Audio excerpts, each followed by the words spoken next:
Hi, Viewsters. It's Wes here. I just wanted to give a quick intro here outside of what Dwayne always masterfully does for us.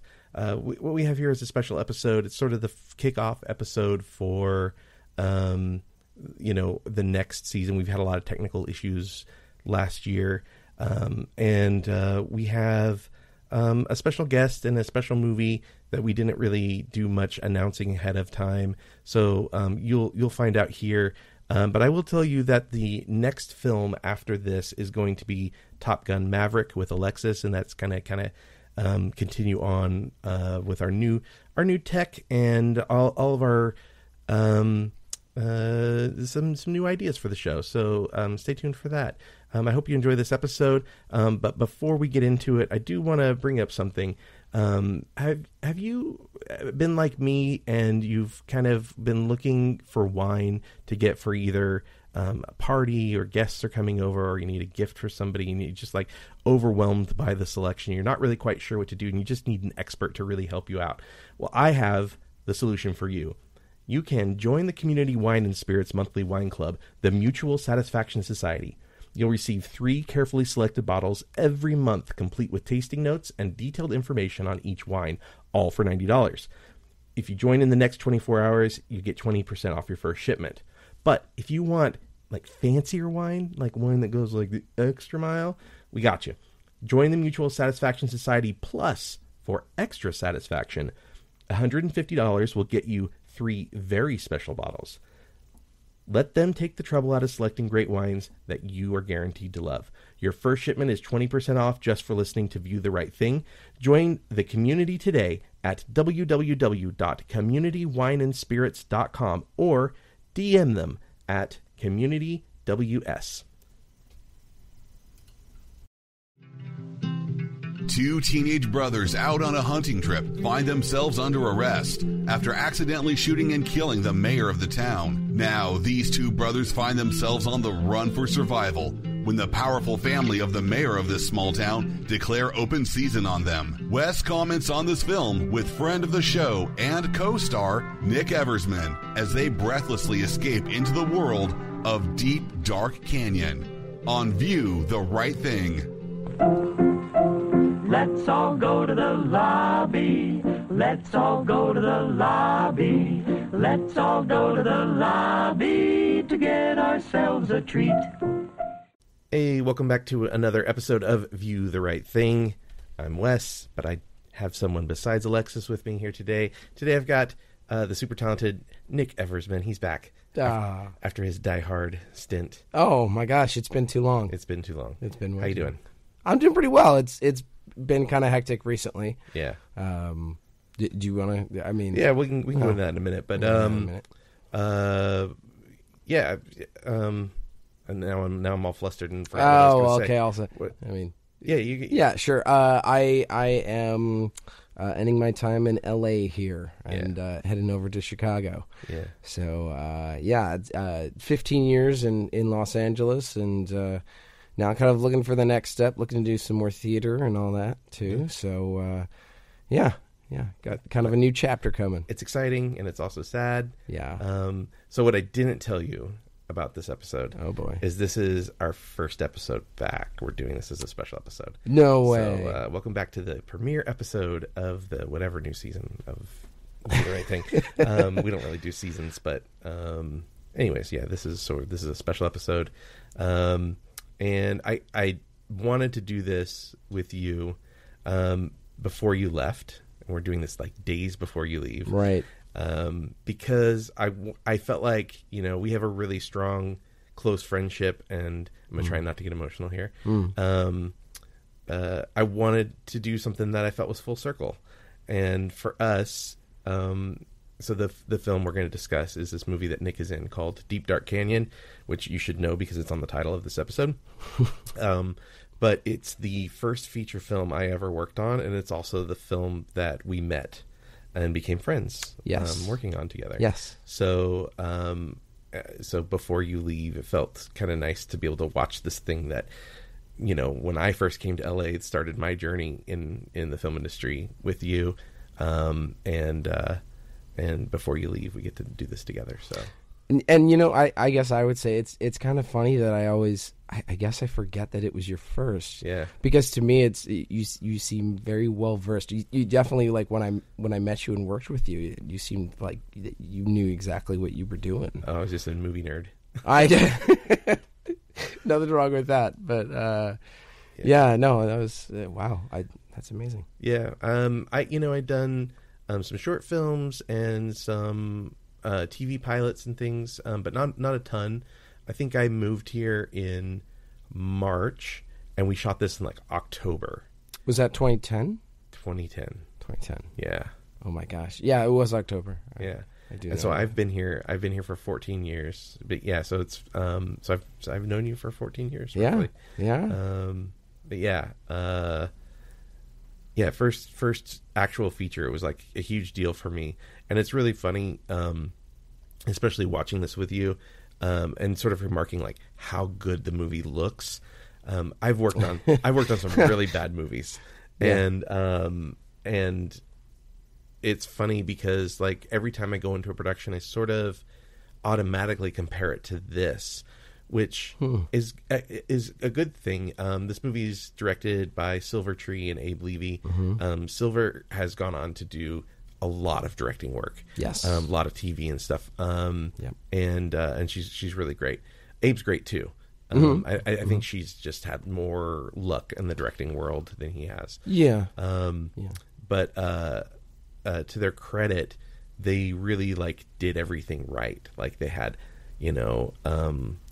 good props people, good effects people, good makeup, good wardrobe. Yeah. They had trailers. And I've worked on so many things where it's just like, they're just trying to cut costs everywhere, and it doesn't quite look as good because they don't get, maybe as experienced DPs or enough grips or sure. or enough PAs or whatever, right? So well, I mean, from what I remember, first of all, what's really interesting is this was the second project in a row that I worked on that it was actually a couple that were really? directing. Yeah, because I did Cinema Verite before that with that was before this. Sherry Springer and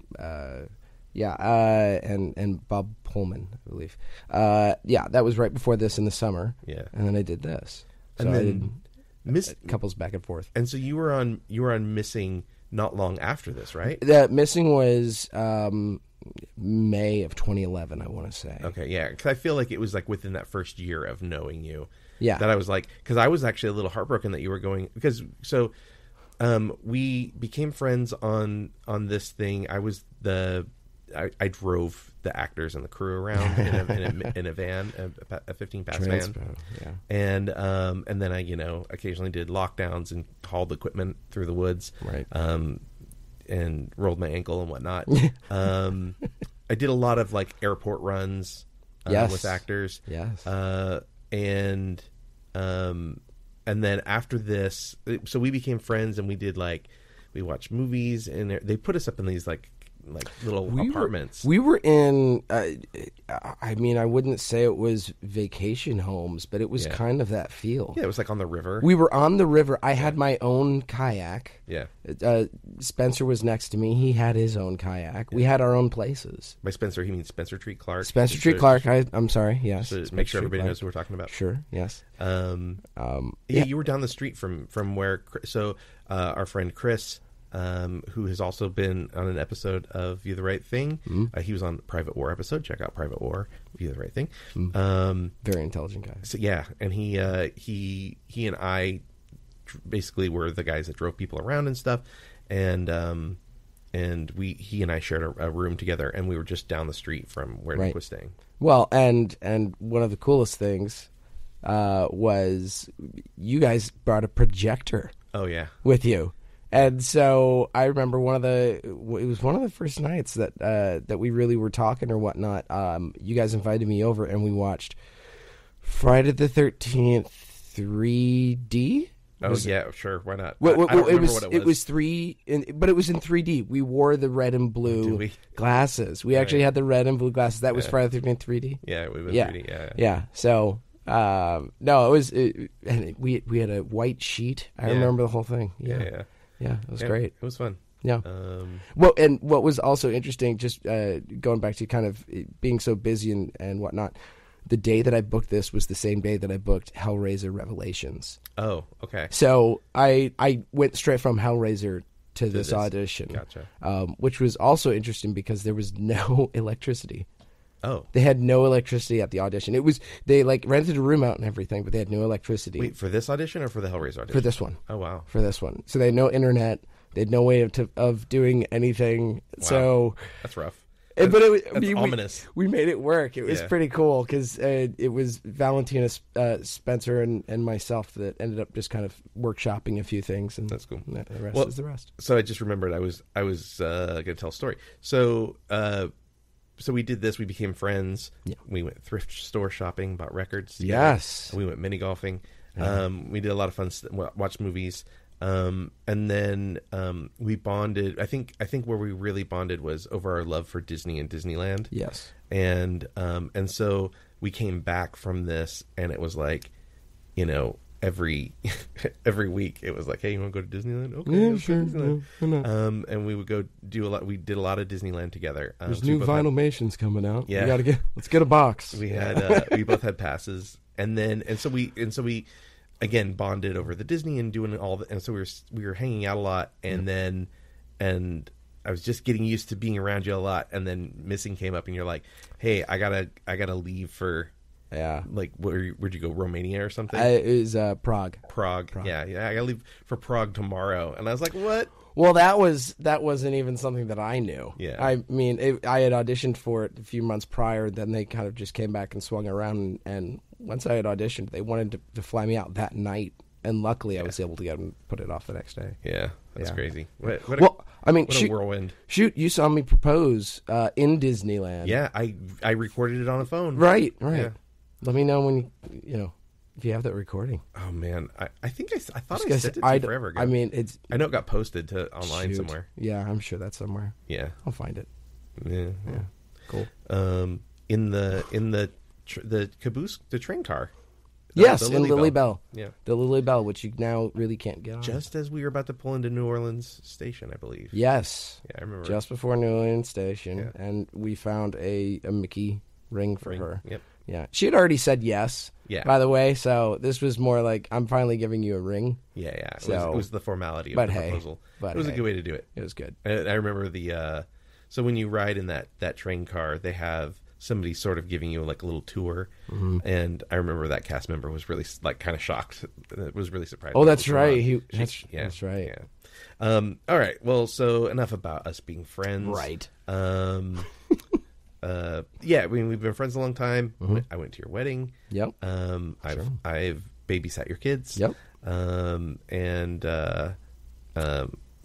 hung out with you and your amazing wife, who's like this amazing, incredible baker. Yeah. And root for each other's baseball teams. Root for each other's baseball teams. He's better about it than I am. I get a little salty when my team's doing poorly and his team's doing well. I'm a Cubs fan. We just bathe in the salt, man. Yeah, it's all good. That's true. It's all good. Yeah. At least you've won a championship. At least you've been to the World Series. But yeah, so we're obviously really close friends. That's why I wanted to do this. So let's talk a little bit about this movie. Here's the quick IMDb. I'm going to give the short synopsis, which is so Deep Dark Canyon, directed by Abe Levy and Silver Tree. After a hunting accident leaves the town mayor dead, teenage brothers Nate and Skylar go on the run from the mayor's family, who have declared open season on them. Mm-hmm. Yeah. So yeah, it's a little bit of a throwback to like kind of 70s crime films, and it's fun. I thought. I mean, from what I remember, it was kind of pitched to me as a little bit like Butch Cassidy. Yeah, it's definitely got that vibe to it. Yeah, just kind of on the run, type thing, and less heroic than Butch Cassidy. Yes, more selfish reasons. Yeah. Oh yeah. Yeah, it's funny. I hadn't seen the film so I didn't see the movie for a couple years after it was made. I just never nobody ever gave me a copy of it or anything. Yeah. And Abe I don't remember how it happened. He messaged me on like Facebook or something, and he was like, "Hey, I've got this project. Do you know anybody? Do you know any line producers who do cheap work?" And I was like, "I don't. I'm happy to help out with whatever you need. I'm not a line producer, but I'll do whatever else you need." And he was like, "Nah, you'll do."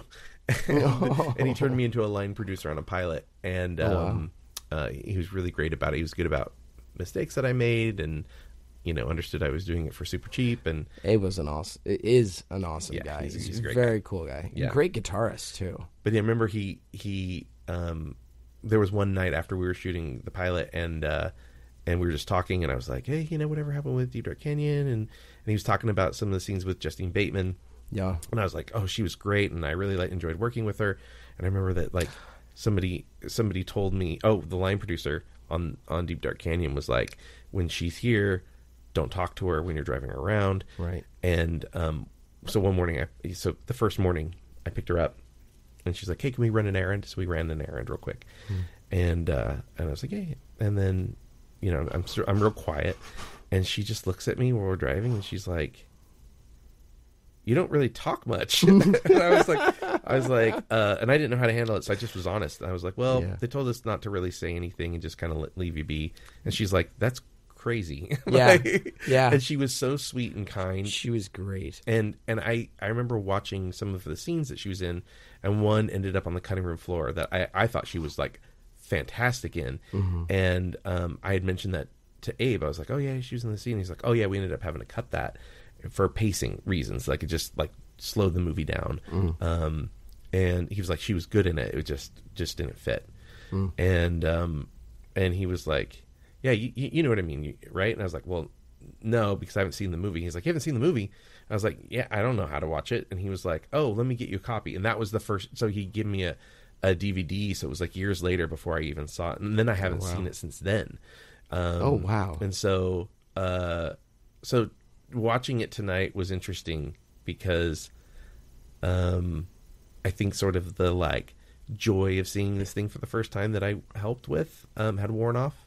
Yeah. And I've done a lot of projects since then. Yeah. And I was like, man, like the Nate character is a dick. Like he's terrible. Like, man, if they just got rid of him, everything would be okay. He's rough.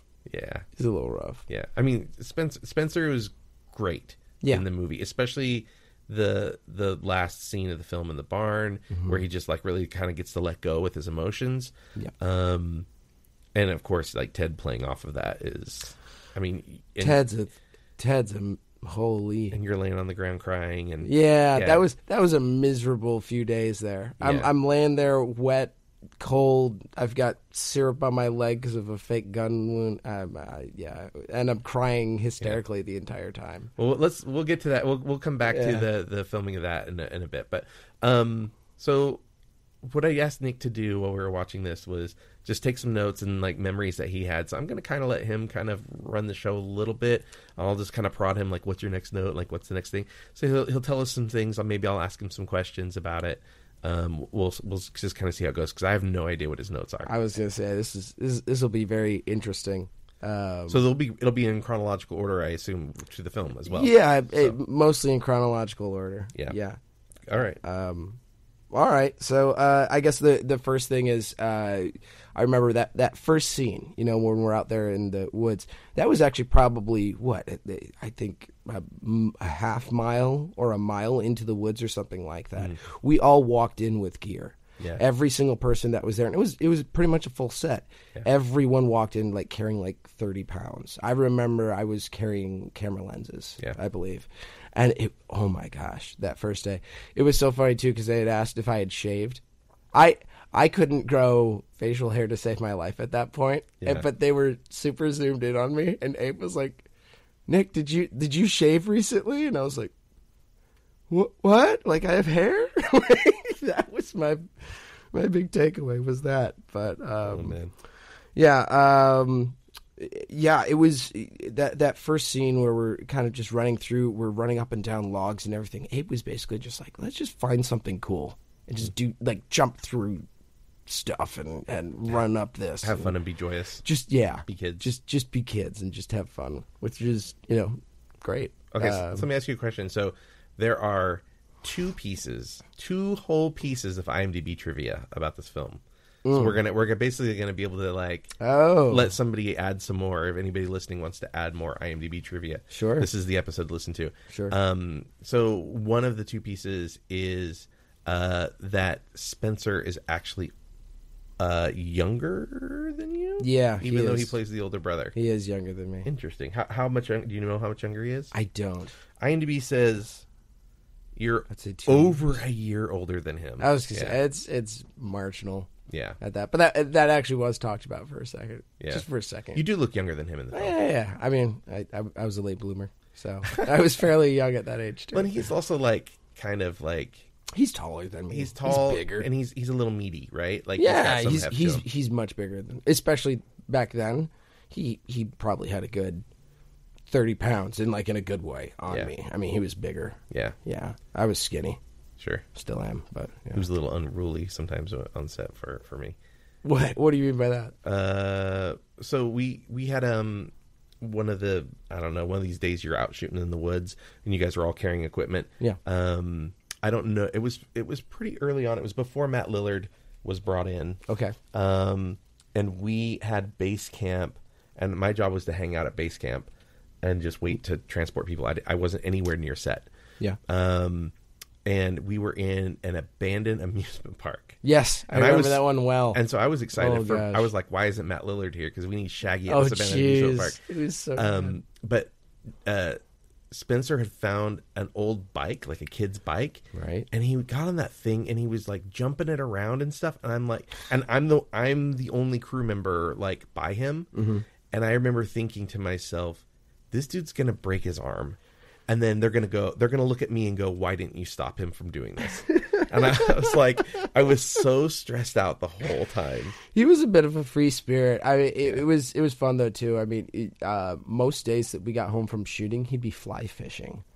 He just went out and fly fished. I mean, he was just kind of a calm guy, kept to himself. But yeah, there were definitely times where it's just like, oh, that's Spencer doing his thing again. Yeah, that was cool. Somewhere I have some photos of all of us mini golfing together. Oh yeah, no, I was gonna say I remember that mini golf. I remember this really scary cheeseburger. It was terrifying. He had feet and eyes. Yes. It was like a statue of a cheeseburger. Yeah, it was like the old McDonald's one, but just terrifying. But terrifying and like decrepit, like it's falling apart. Well, the place was falling apart. Yeah, that's true. That was crazy. All right, so what's your next? All right, so just kind of getting back to that scene. So Ken LeCompte, who actually plays another one of the Kavanaughs later. Ken Kavanaugh. Ken Kavanaugh, which is funny.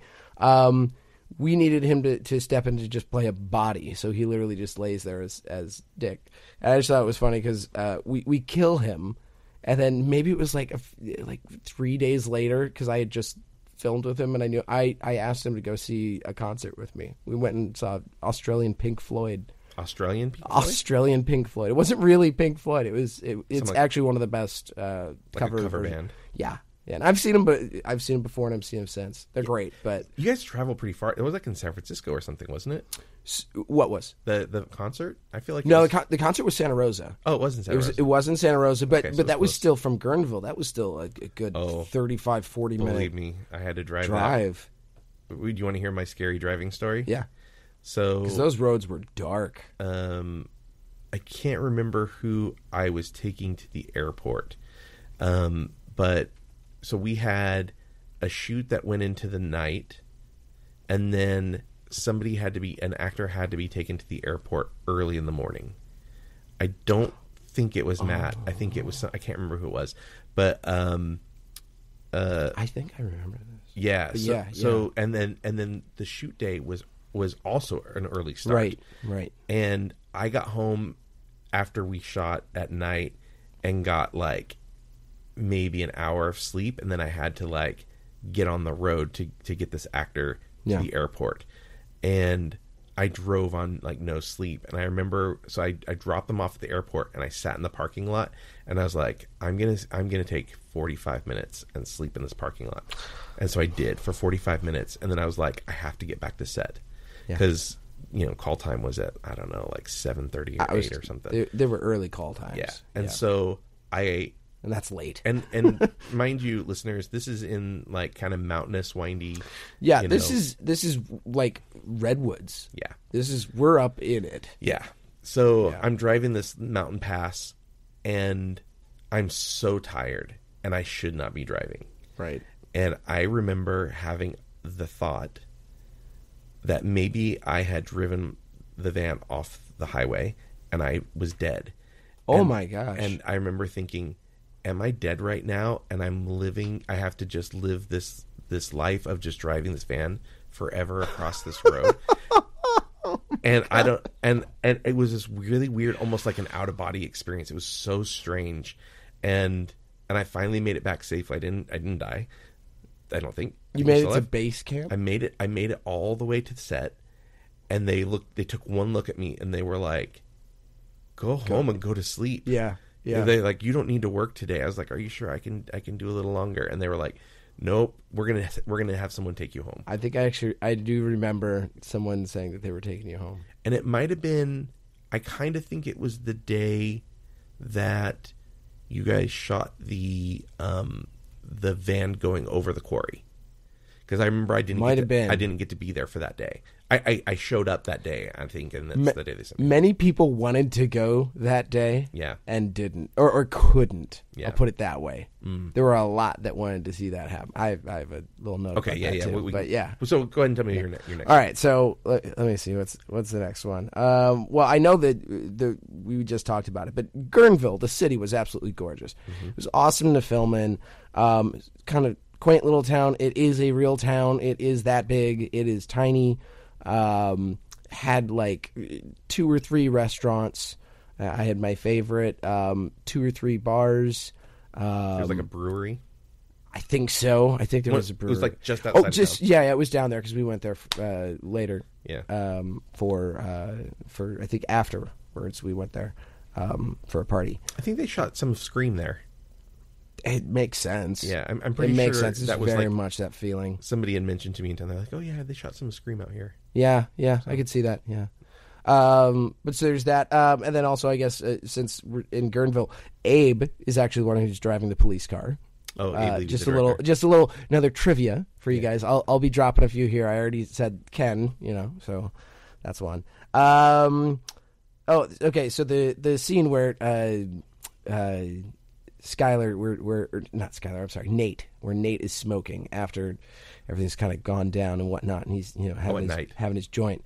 That was down the street from my house, actually. Oh, and yeah. I remember like kayaking in the middle of the night to like kind of go see what was going really? on. Yeah, I did. I mean, like I didn't say anything or anything, but yeah. So there's that. Gosh, I remember that night. That was early in the shoot. it was very early in the shoot, and that might have actually been one of the first nights that we shot.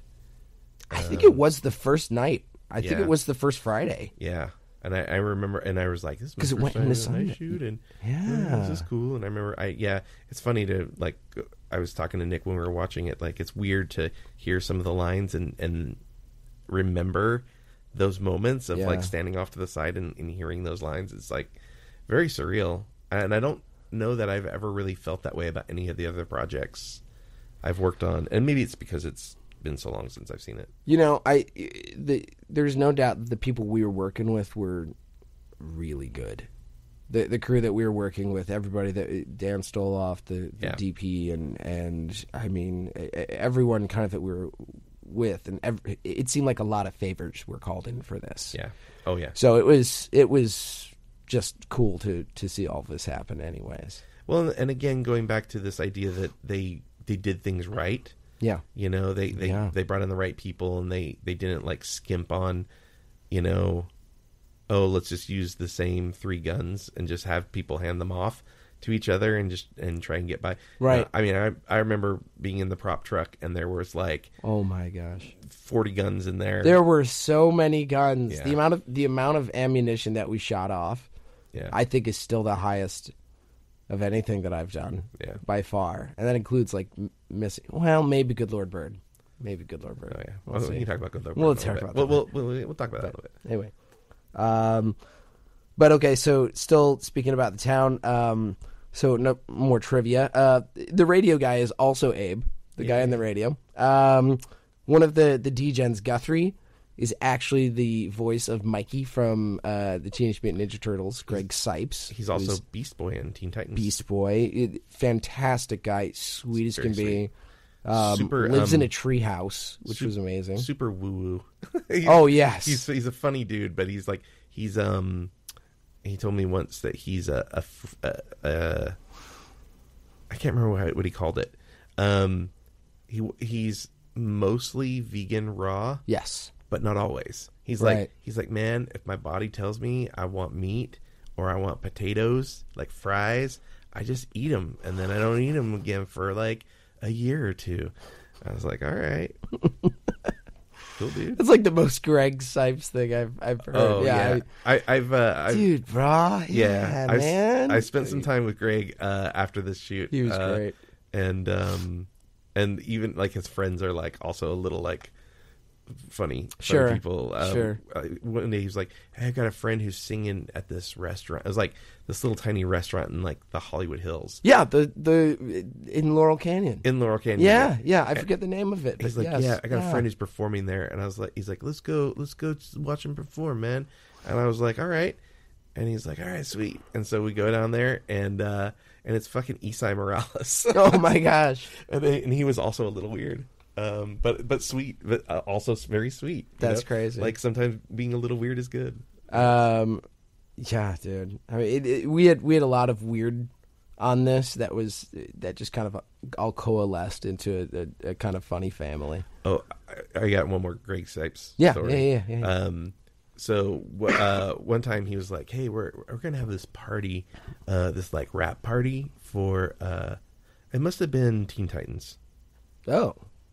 No, Ben 10. He was also on Ben 10. Right. Yeah. He's like, yeah, we got this rap party for Ben 10. You guys want to go? And we're like, yeah, sure, that sounds cool. And we didn't know too many voice actors at the time, and so I was like, oh yeah, cool.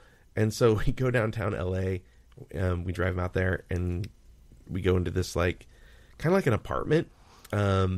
And it's Yuri Lowenthal, who most people would know if they know cartoons. Yeah. Or like the Spider-Man video game. They would know the voice. on PlayStation or whatever. But yeah, so it's Yuri Lowenthal's one of like his like work spaces. And so we go in and they got like this projector going, and then Ashley Johnson comes in. And I'm a fan of Ashley Johnson. Yeah. And so like I was like, oh, this is weird. Yeah. And then Juliette Landau like walks in, and I'm just like, and then the craziest thing, like somebody hands me a Nerf gun, and all of a sudden a Nerf war breaks out, and so like I'm like firing Nerf darts at like Ashley Johnson and Juliette Landau. And this sounds like what happens when voice actors get together. It's a crazy, and it's funny because I've seen Ashley a couple times since I did some pre-production on a movie that she auditioned for, so she came in and she like kind of recognized me as like, oh yeah, this thing, and then I saw her at a comic book shop that I used to shop at in Burbank, and we crossed paths, and she stopped and she turned around and looked at me. She's like, do I know you? And I was like, yeah, so we had a Nerf gun fight at one of Yuri's places. I hit you with the dart once. After like a Ben 10 thing, and then I did pre-production on this other thing. She's like, oh yeah, nice to see you. Yeah, it was weird. My gosh. But yeah, super weird. Greg opened some weird doors. Yeah, he did. Yeah. He did. So let's see. Oh gosh, I frankly I'm not sure how much of this I could say, but tell us all. The Kavanaughs, the name the Kavanaughs, you know how it's kind of that big ominous family kind of thing. From what I was told, that was actually somewhat based in some sort of truth. Surely they're not really Kavanaugh in real life. No. It's not that. The name has been changed. The name has been changed from Trump to protect. Oh my gosh. No. I don't think they lived out there. No. They're not folksy. No, enough. They're not folksy enough for that. No, heck no. But yeah, no. So there was some actual like, because you see Kavanaugh and everything, you know. Yeah. There was a bit of that. Apparently, you know, that was tied to it. Okay. So I guess onto Justine. I had no idea who she was. Oh. Until after she left. Yeah. So, but I know who she is, but like, I didn't realize who she was. So I was like sitting down, like talking with her. I was like, hey, so what are you here for? Like, who are you playing? You know, oh, I'm playing, you know, so. I'm like, oh, cool. Well, it's good to have you aboard. You know what I mean? Like, just like shooting it with her, and like, Yeah. people are kind of like giving me the eye because, like you said, they were like, you know, be careful, because they said that same stuff to me. Oh, sure. Yeah, it was. There were a few people that we were told, Yeah. you know, be cool with these people. Well, and there was a huge thing too, where, like, you know, obviously shooting in a little town, like everybody in town is talking about it, and then newspapers are writing about it. Oh yes. And there was a whole thing with Justine where, you know, she, you know, back in the 80s, she was on Family Ties, Right. and she had a crazy fucking stalker back then. Right. I mean, probably still has stalkers. And so she kind of like became a little bit like reclusive. Yeah. And so one of the things that they were like, That's one of the reasons they told me. yeah. Yeah. So when they told us about, they gave us like a little briefing before we went to pick her up, and they were like, you can't talk to press about anything. Like, you cannot let them know who's here. She's coming into the airport under an assumed name. And if anybody asks, it's not her. Right. Standard procedure. Or you can't talk. Right. And so that was like a really big deal that, like, and it was a big deal that we had her too, because, you know, Sure. I grew up watching Family Ties. Yeah, so, I mean, you know. I watched them when I was falling asleep when I was a kid. Yeah, you were watching reruns, yeah. Yeah. Well, Michael J is one of my favorites of all time. yeah. Michael J. Fox. Michael J. Yeah, no. Yeah. I absolutely love him. Yeah. He was my favorite. So let's see. This is simple. I actually never saw the house that we lived in. Okay. Just for what it's worth. Yeah. Trivia. Let's see. Oh, yeah, that jail cell was built for that scene. Yeah. That was the most uncomfortable jail cell. I mean, I've not been in many jail cells, none. Yeah. But I think that I was sitting on like a wooden. It was like made The out whole of. thing was wood. Well, I think the whole thing was wood, but it was made out of like plywood. Mm-hmm. So like it was really hard edges, and it was just high enough that my feet didn't touch the ground. Oh, so yeah. like my knees were like just sitting on this like sharp corner for like hours on end, with, you know, while we're shooting and everything like that. It was just odd. And the whole thing was blue. I don't know. It was just an odd thing, and like Ted and I talked about it. Yeah. He was like, "This was kind of a weird looking thing." Yeah. It's Ted was another one that we were told, like, yeah, we had a briefing ahead of time. So the biggest rule that we were told as crew was, you're not allowed to ask about Silence of the Lambs. Nope. And you're like, well, yeah, but the only thing I want to ask about is Silence of the Lambs. So like, what do you mean? That was talked about. That was very much talked about, and he was intense. Yeah, he was in it. I spoke to him like twice that entire shoot. We I didn't don't remember what it was. It was like, how you doing? There was probably a good week and a half. I know, maybe it was the second week where it just, you know, I tried to talk to him and it just kind of wouldn't click. Mm-hmm. Although he did teach me. He had some of these amazing things. Like, he'd be like, "You see all those, you know, birds circling there? You know, they're doing that because one of them just died." And it was like, "What?" And he's like, "No, that's what birds do when they circle like that. And that motion, that means one of them is dead below." It was like, all right, Jack. All right, weirdo. But at the same time, like, we went out and we played pool. We would do that on like the Friday, you know. And I remember specifically, I got to play pool against Ted. Oh yeah. And I was like, oh shit, because frankly, we were in a busier place, and people knew it was Ted. So people were trying to challenge him and whatnot, and we were trying to keep, you know, it separate and all that. So, anyway, I got a chance to play him, and I beat him. Oh. And you know, he kind of just gave me a look, and I was just like, "Hey, go again." All right, you know, and that was it. And like from then on, we were good. It was good, but it was odd a little bit there for a second. But it's just because he's method, he's intense. Yeah, he goes in. Yeah. So, do you know who the first actor I probably befriended on this? That was not you. I mean, I have an idea. Who do you think it is? I mean, I think it's Abe. No, because he didn't come in for a couple weeks. Oh, okay, okay. The first actor, and it was Valentina.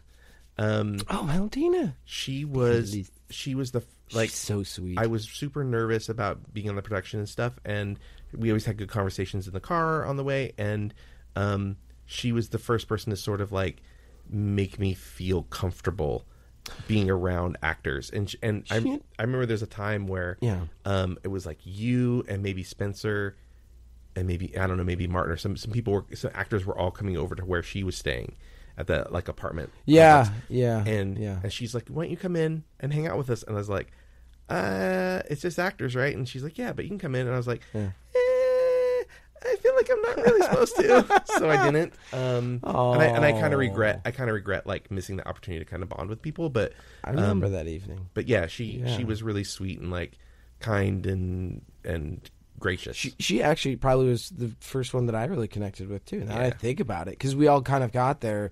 We got there a little bit early. Yeah. And Spencer, I mean, I had known from other auditions and whatnot too, but. Valentina, she was just super sweet, and she had this I don't want to say air, but she had this thing about her where it was kind of like, it's not a big deal, we're making a movie, not a big deal. And it was like, as someone, it was like kind of my first, like, this was really my first like big one. Like I had one in Germany where I was the lead, but like this is the first one in the US where I was one of the leads. And she's like, no. And it wasn't guerrilla style. That Germany one was guerrilla style. That was all guerrilla style. That was all guerrilla style. But like, I remember reading the script going like, she's a big part in this thing. Like she's huge. Yeah. And then now like watching it and going like, she really actually kind of just helped lift everyone up. And she's the exception to the rule. So she actually was, prior to this, pretty experienced as an actress. Right. She was a soap opera woman. And so she's the exception to the rule. I usually say that the worst people I've ever worked with are soap opera actors. They tend to be just absolutely nightmares to work with on set. And she's like the one exception. She was not over dramatic at all. Yeah. No, she was great. She and Spencer knew each other already. Yeah. So that scene was actually that was interesting. The truck scene was a little interesting. Yeah. Yeah. Because they already knew each other. All right. Moving on. But no, nothing like that. Yeah. But all right, let me see. So when I get handcuffed, I still have that bracelet that says Skylar. That was a gift I was given, was handcuffs and the bracelet, which was cool. One more thing about the town, and since we're talking about that, the cops there did not like us. Oh yeah, no, we got in trouble. Oh yeah. There was like a hard noise curfew at like 9 p.m. or something. If we were not inside, and being reasonably quiet inside of a bar, we heard from them. It was very odd. I'm trying to think of a way I should say this. That it was a quiet town. I'm gonna leave this to you to decide what's true and what's not true. Sure. We were using vehicles that we had decked out to look like, so they had big magnets and stickers on them to look like police cars. Right. But there were police lights actually affixed to some of the vehicles. Right. And let's say the wind blew the cover off of one of the cars, because you have to keep the lights covered when you're not shooting. Wait a second. So there was a moment where we got in trouble for not having the lights covered. I know this. I know about this. That's sort of like falls close to like impersonating a police officer. Sure. I mean, from what I heard, it wasn't entirely intentional. It was parked. I'll tell you that. Right. That's what I had heard. Somebody was parked. Somebody wasn't driving around in it or anything like that. But it was still. Yeah. They were on our cases about stuff. You don't want to do that. No. Not cool. Let's see. Okay. So, that the scene where I'm put into the back of the van, and there's like the cage on all the windows, and that weird mesh, because it wasn't exactly like a normal. It was sharp. Yeah. So Abe, I forget if It was like they went to a hardware store and like found some it mesh. was. Yeah. That's what it was. Yeah. I think Abe was the one. He might have been the one holding the camera in the back with me. Sure. Or he might have been the driver. Yeah. I forget which. But I remember going, he's doing just these little motions. He was actually driving, but I don't remember exactly why, but we were actually driving. And, he'd just do a little thing. And I'd throw myself as hard as I could into the walls. The Star Trek technique. Yeah. Good old thing. And of course, then, like, I ended up getting a cut. Yeah. On my hand, and it wasn't really that serious or anything like that, but I remember that we had to kind of look at it for a second. I remember when we were watching it, I was like, "You got cut in this scene, right?" Yeah. Oh no, that was definitely a thing. So then after that, the card drop was very well attended.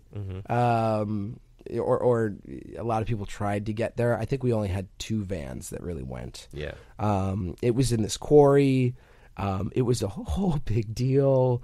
Everybody wanted to see it. And someone went and got the license plate to the car after it fell. I'm not going to say who it was, but somebody did because they said, don't go over there. We don't, the car just fell off the thing. Someone went over and grabbed it. And I remember there was actually talk of adding an explosion. I remember that, yeah. And then it was very kind of like, well, does that make sense? Like, do cars explode off of those things? Like, so my understanding, the question about the explosion was that I could be wrong. So, Abe, if you're listening to this, or Silver, if you're listening to this, and I'm saying this wrong, I apologize. Feel free to correct. My thought was, I feel like they weren't happy with the look of it going down. Like, it just kind of slid down the thing, and it wasn't quite as much destruction as they initially thought. So I think there was some thought, well, if we blow it up too, then there's no question about whether they survive that, and the thing actually gets destroyed. I mean, I remember when the thing goes off, because we were at the bottom, Spencer and myself, and I think Silver were at the bottom. And the thing hits, and slides, and I think even before cut, Spencer's already running towards the thing. Yeah. I mean, he loved it. And I just remember kind of hearing chatter of like, well, that was one, that was a take, like, but we only get one, so, all right, and then moving on. So sometimes you don't know what it is. Look, you don't always get exactly what you want, but I mean, it looked fine. It worked. You can see a guy's hands sticking out the window. Oh, sure. Yeah. Speaking of Silver, yes, co-director Silver, I should mention the other piece of IMDb trivia. She was pregnant during this shoot, and that is correct. Oh my gosh, she was. She wasn't just pregnant; she was ultra very pregnant. Was she like 7-8 months? Yeah, I think so. She was very, very pregnant during the shoot. I forgot about that until now. Yeah. Oh my gosh. Ultra pregnant. Yeah, she was. I mean, like, was that Fox? And I'm not gonna. Oh yeah.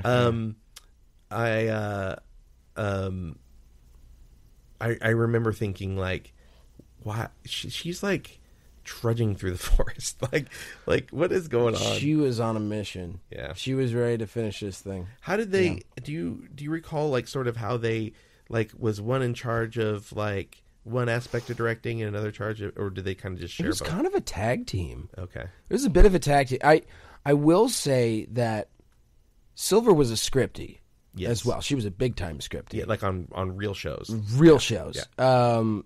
And obviously then, like we said, broke into directing. I mean, I think she did some before this too, but she went from scripty to, I think, like the director's training program, which kind of like allowed her to kind of get into those roles and like shadow and do some stuff. So probably she was in that program prior to this, is my guess. So if I'm remembering correctly, she would kind of be the ones to give acting notes, if I'm remembering correctly. Yeah.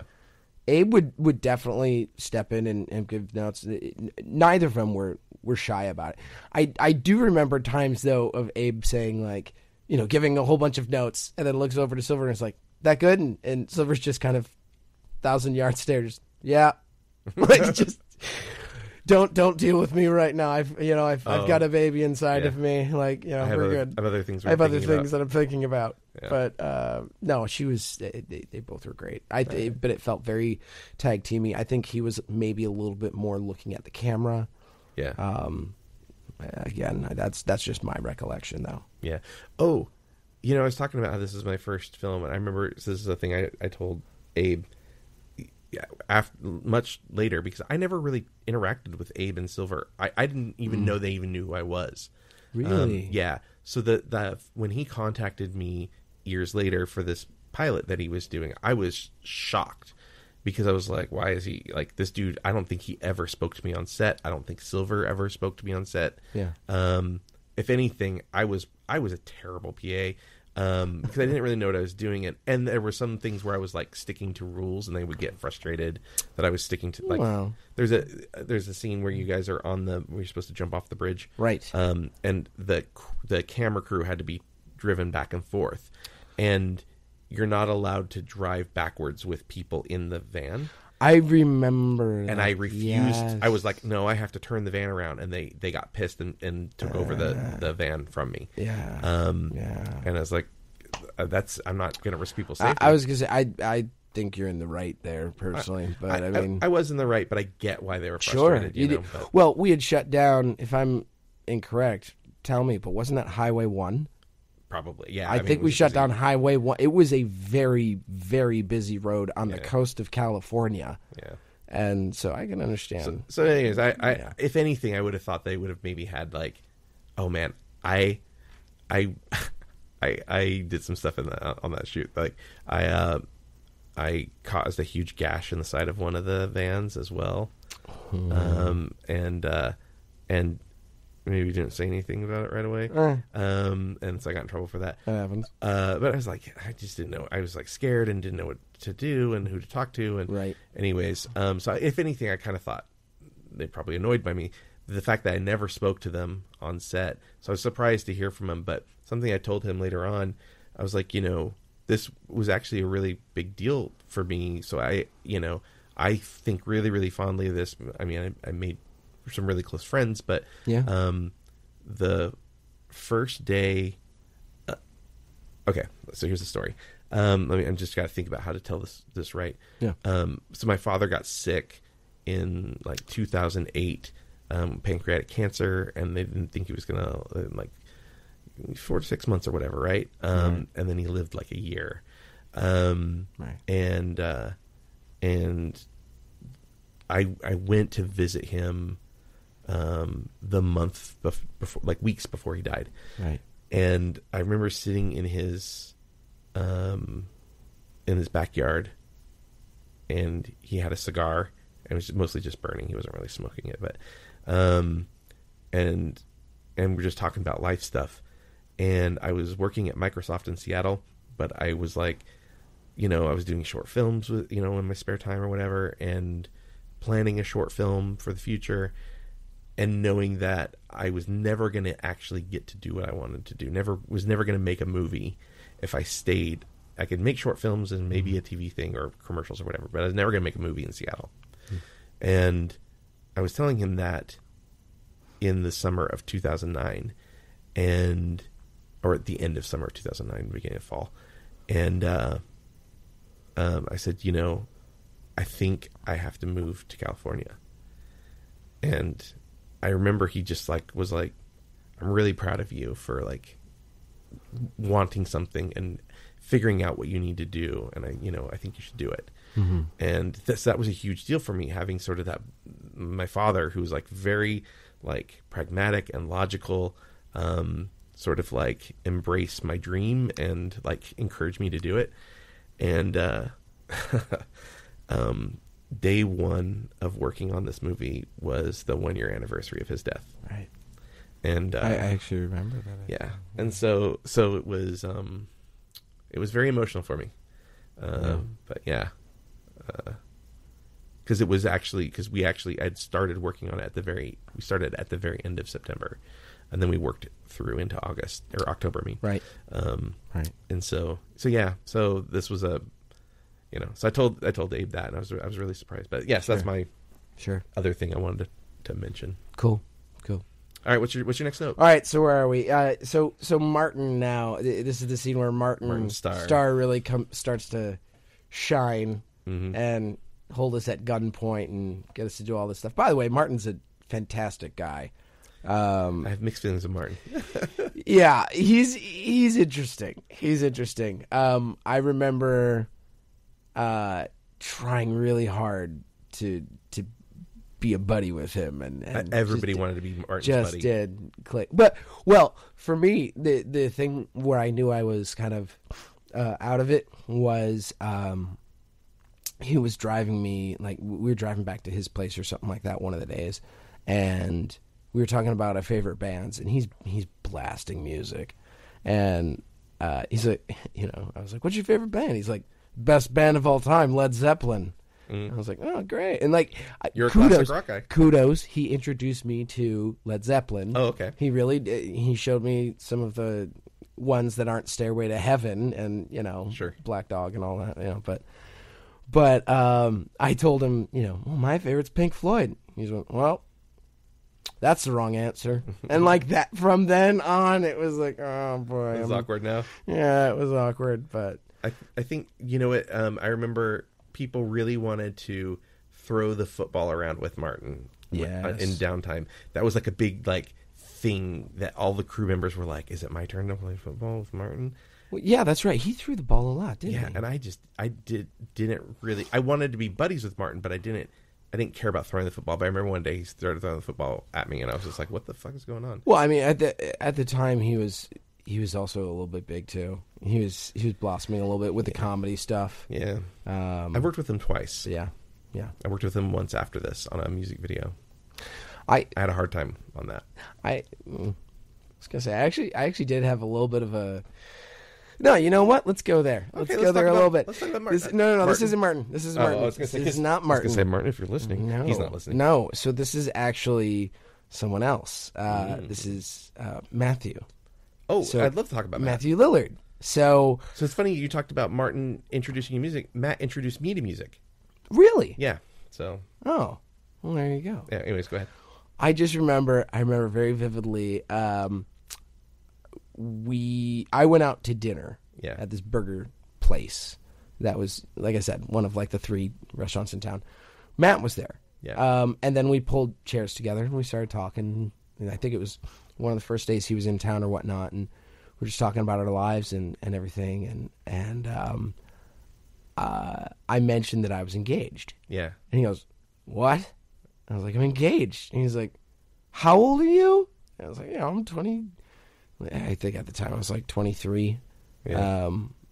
Yeah, almost 24. No, almost 25. I'm sorry. At any rate, and he was like, "Well, that's a mistake." I was like, "What?" He was like, No, you're too young. You're too young. You got to see the world. Da, da, da, da.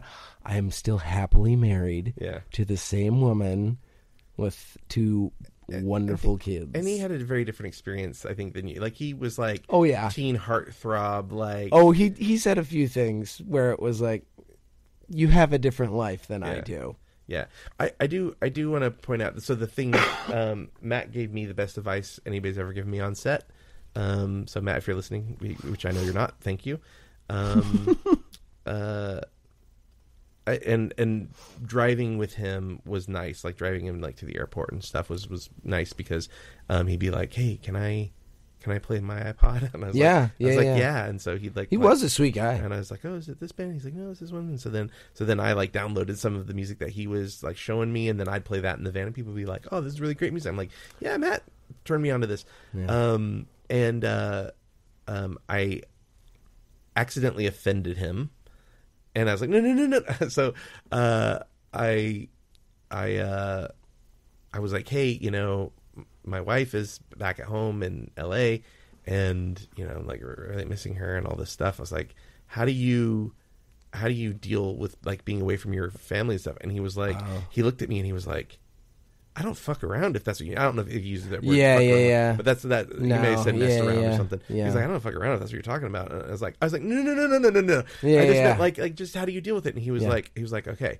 So we have a 3-week rule. I was just gonna say, he told me the 3-week rule. Yeah, he's like, we have a 3-week rule. So like, either I go home after 3 weeks, or she comes to visit after 3 weeks. Yep. And I was like, man, that's really good advice. Yep. And it's true, man. Like that, right when you hit about 3 weeks, and that's your limit, man. That's when get you know. homesick. Yeah. So it's been a little bit too long at that point. Yeah. So you've seen the others. Yeah. Yeah. So that's Matthew Lillard. Yeah, he was great. Good and if you have a note about Abe in there at some point, I do. I have a good story about him. We'll get to that. So we're still running and everything. So we jump off of that first bridge, which by the way was not really dangerous or anything like that. It wasn't deep. We made it look deep. We actually kind of crouched down when we got into it to make it look like we were swimming. But there were people across the way, like kids. Like it was a family, like with their kids. Yeah. They were like, "What are you doing?" We're like, "Oh, we're shooting a movie." And they're like, "How close can we get without being in the shot?" So like that's cute. We did that, and no, it was that was cool. Was occasionally you'd run into people, that were very interested in all that. In that same bit, there was the run in the creek where you could just see the mud flying up. I told Abe, "You gotta come shoot here," because that was in front, in my backyard. I guess that was my launch. Yeah. And it had rained the night before, and I'm like, "Dude, it'd be perfect. Like, just come this way." And yeah, so I like that. Yeah, that shot. Hey. Yeah, but no, I was covered in mud. I think we cut after that one. So then now we get to we're starting to get to Abe's house. Okay, before we get to Abe, real quick. Yes. We get to that, let me ask you a question about being handcuffed every day. Oh, I was gonna say that's coming, but okay. Well, I'll wait for your note then. No. Go ahead. I was just gonna ask you about it. Just like how painful was it? Was it annoying? Did it rub you the wrong way, or was it no big deal? Oh, I did skip it. Yeah, I just wrote, "Oh, the handcuffs." Okay. Goodness gracious. So yeah, we did get to decide who was going to get handcuffed to what hand. Mm-hmm. And I said, I need to have my right hand free. Like, yeah. I want to have my right hand. I'm right-handed. I really would rather have my right hand free. And Spectre was fine with that. But we, for a while, we had I think 3 or 4 different versions of handcuffs that we used. Yeah. We did have rubber ones, which broke almost instantly. Okay. We then had plastic ones, yeah. which broke almost instantly. Yeah. Okay. We then had metal ones, yeah. That they put a moleskin. How would you describe? Yeah, like a leather type thing. Yeah, yeah. Softer. They put an adhesive leather on the inside to help with that. That came off instantly too. Mm-hmm. So basically, we just ran around with real handcuffs. Most of the time, we had a key. Yeah. Oh, not all the time. Most of the time, there were plenty of times we did not, where we'd run off, and we're running through the country, not countryside, but the hills. The hills. Yeah. This is it's steeper than it even looks on film. Yeah. We're doing some of these. We basically would in one of the scenes our escape route was to run up a hillside, which was steep as could be, and we kept falling backwards. Oh yeah. And we had to do like 5 or 6 different takes, and Abe kept saying, "Stop falling," and I was like, "What do you want me to do?" Yeah. Like, we're handcuffed together. I don't exactly have the balance I normally have. There's no way. There's no way. But no, I had bruises on my wrist. And like I said, I went straight from this to Hellraiser almost instantly. I think I had a week off. Yeah. I had bruises through Hellraiser on my wrist. Wow. From this. My wrist was sore, just like maybe bone bruised or whatnot. Because the thing is you start running with it, and it's loose. And you're like, yeah, I want this to stay loose. Yeah, whatever. Then you realize when it's loose, it slams. The metal hits your hand a whole bunch. Yeah. So you do want it tight. But then it's tight, and then you accidentally hit it, and then it gets too tight, and you don't have the key, and you kind of just bear it. So most of the grunting, most of the pain, most of those uncomfortable sounds you hear when we're running through the forest and all of that, all real. Yeah. I mean, it was not comfortable. But it was, I wouldn't trade it. Yeah. But I mean, yeah, no, I spent a month handcuffed to another person. It was nuts. Yeah, that's crazy. So you go with it, you know. I was getting paid. Yeah, sure. Okay. So let me see. Okay, so getting to the house then. Mm-hmm. So that big hole in the yard. Yeah. Which I believe they dug for this. Yeah, but you never actually see it from above. You never see it from above. Yeah. But so we fall in. So that was raw. Like it wasn't wet at the bottom like sometimes deep holes can get and whatnot. But like there's jagged edges, there's rocks on all the walls and everything like that. I had scrapes and cuts on my chest and stomach from trying to actually get out of that thing. Yeah. Like, you know, when we're trying to push each other up for months. How did you get out of a ladder? I think there was a ladder. Yeah. I think there was a ladder, and then we got kind of pulled up. Who shined the light on you? Who shined the light? I don't remember. Probably Abe. It was probably Abe. Not Abraham, but Abe. No, it Abe was. Levy. I think it was Abe Levy, not Benrubi. Yeah.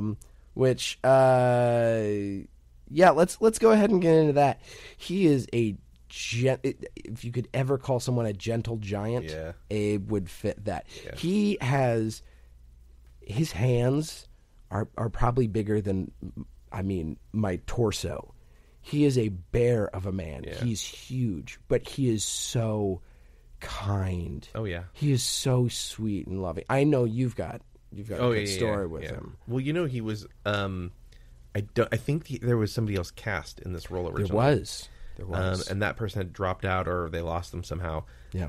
And I remember being in the producer's office, which was like the house that they were living in. Right. Yeah. And I was in there one day, like stapling sides for the next day or something. Yeah.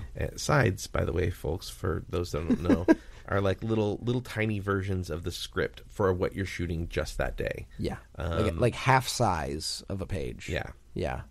So all the department heads and then the actors will all get sides. And so I was in there, you know, stapling sides or whatever, and they're talking about, oh, you're gonna have to go in and you're gonna have to pick up, or we're gonna have to pick up this guy coming in to replace him. I was like, oh, who's replacing him?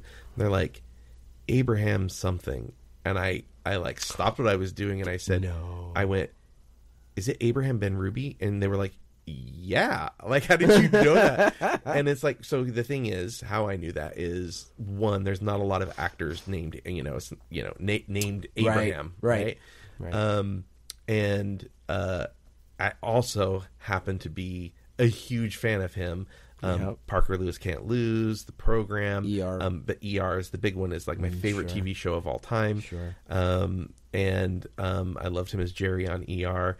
He was also the troll on Buffy for a couple episodes, and so I was a huge fan. And they were like, "How'd you know that?" And I was like, "Oh, I'm a really big fan." And I was like, "Can I pick him up from the airport?" And they were like, "Okay, yeah, sure, whatever." Which was cool because normally, because we were shooting near Santa Rosa, most people flew into the Santa Rosa airport. Right. Abraham flew into the San Francisco airport. You went to SFO? Yeah. Oh, so you had some time. So I drove all the way out to San Francisco. It took a couple hours to get out to San Francisco, and I waited at the airport for it. It was just me by myself. Waited at the airport, and then he comes out, and so it's like, oh, okay, well, the car's this way, blah blah blah, and we're walking, and I'm just like I'm like in my head, I'm like, play it cool, play it cool, play it cool, play it cool. Don't talk. Can't talk to him. No, they didn't. No, I know. I'm just. This is a time where they didn't say that to me, but I was just like, play it cool, play it cool, play it cool, and I was like, I'm sorry, I'm geeking out a little bit. I just have to let you know that I'm actually a really, really big fan of yours. And he was like, a little surprised. He was like, oh man, thank you so much. And he was like, I'm so tired. And he goes, tell you what, ask me anything you want until we get to the car, and then when we get to the car, I just want to rest. And I was like, cool. And I don't even remember what I asked him in the airport. and then he ended up talking to me on the way out anyways. Right. But it was taking him back to the airport, that couple hours or whatever.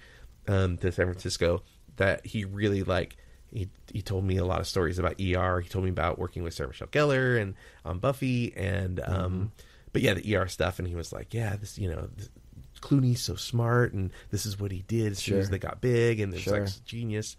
And he was telling me about Sherry Stringfield, and I just was like just in awe. And he was also he was like really into D&D and like World of Warcraft and stuff. And I had never played D&D before, but all of a sudden he made me like super interested, and he was like super cool. And he was like, I was like, can we Facebook friend each other? And he's like, yeah, so here's the deal, like it's super locked down and you can't even find me, like he's like, but I'll let my manager know. And sure enough, he like friended me on Facebook and Twitter, and like what a sweetheart, man. He's hardly on there, but when he's on there, he invited me to he's only invited me to one thing ever after this, and I didn't go because I was doing something.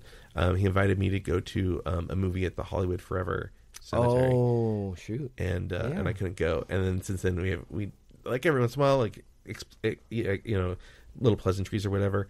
But he's a really interesting guy. Like it's funny like how you've seen him at Open Range and movies without and TV a paddle. shows. Yeah. He's in a bunch of stuff, and it's funny. He's like he doesn't watch TV and movies. He's like not into that. Right. But he's super fucking into music. Yes. And he's super close friends with Matt Lillard, which is interesting. Right. And they play like D&D together and stuff. Right. So so anyways, I just thought what a sweet guy. You're Awesome totally right. guy. Gentle giant. And he's there for what? 2-3 days. Yeah.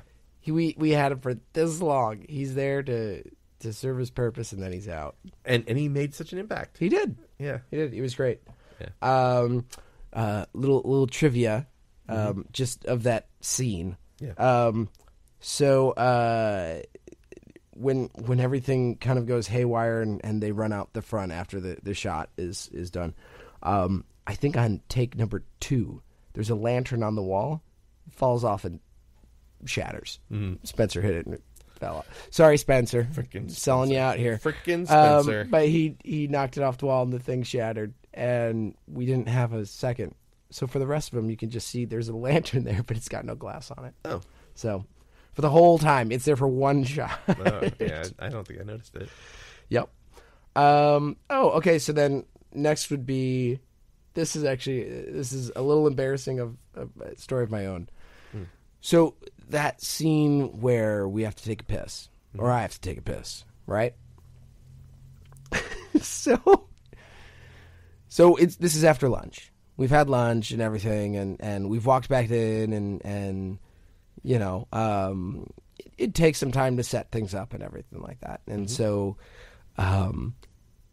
Abe and our props guy was there too, or Art was there too, and Abe goes, "Hey, we need to do the peeing.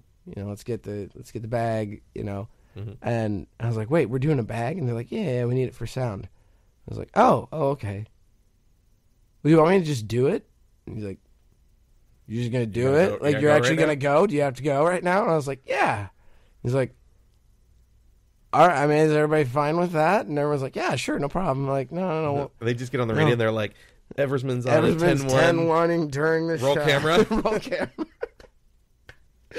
Yeah, it was. But the best part of it was, so I really had to go, right? Yeah. So I'm like, trying to do this all one-handed, and I'm like, come on, the camera's on. I couldn't. It's like I couldn't, and I had to go. That try to cry on camera. But I just had to pee. Yeah. But I just, to Abe, I was just like, "I can't go, man. I'm sorry." He's like, "Just say the lines." I was like, "Okay." So we just went on, but that's funny. After that, we had like 3 more takes, and I used a bag every time. So I can't. I can cry so hard. I can cry on camera. I can't pee on camera. Yeah. So whatever. Cry baby. I guess that's off my. If you were a real man, you'd pee on camera. And I guess just speaking of because we were outside for that bit.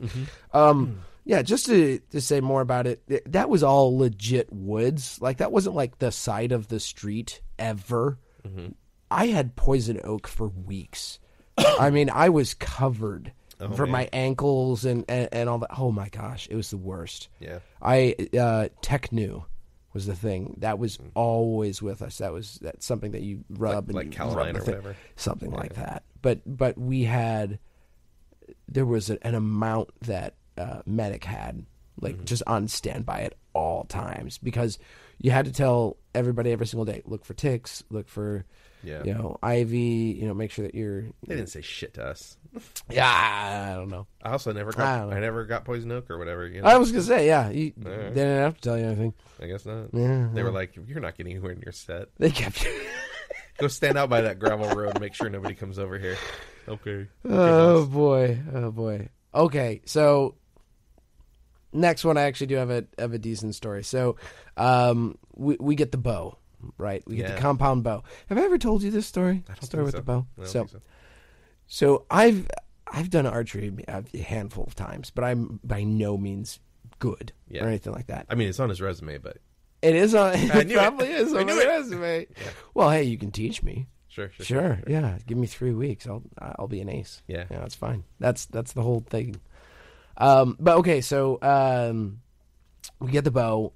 I'm told I've got to do the shot. Thank goodness it was the left hand that was changed, so that way I could actually draw back and everything.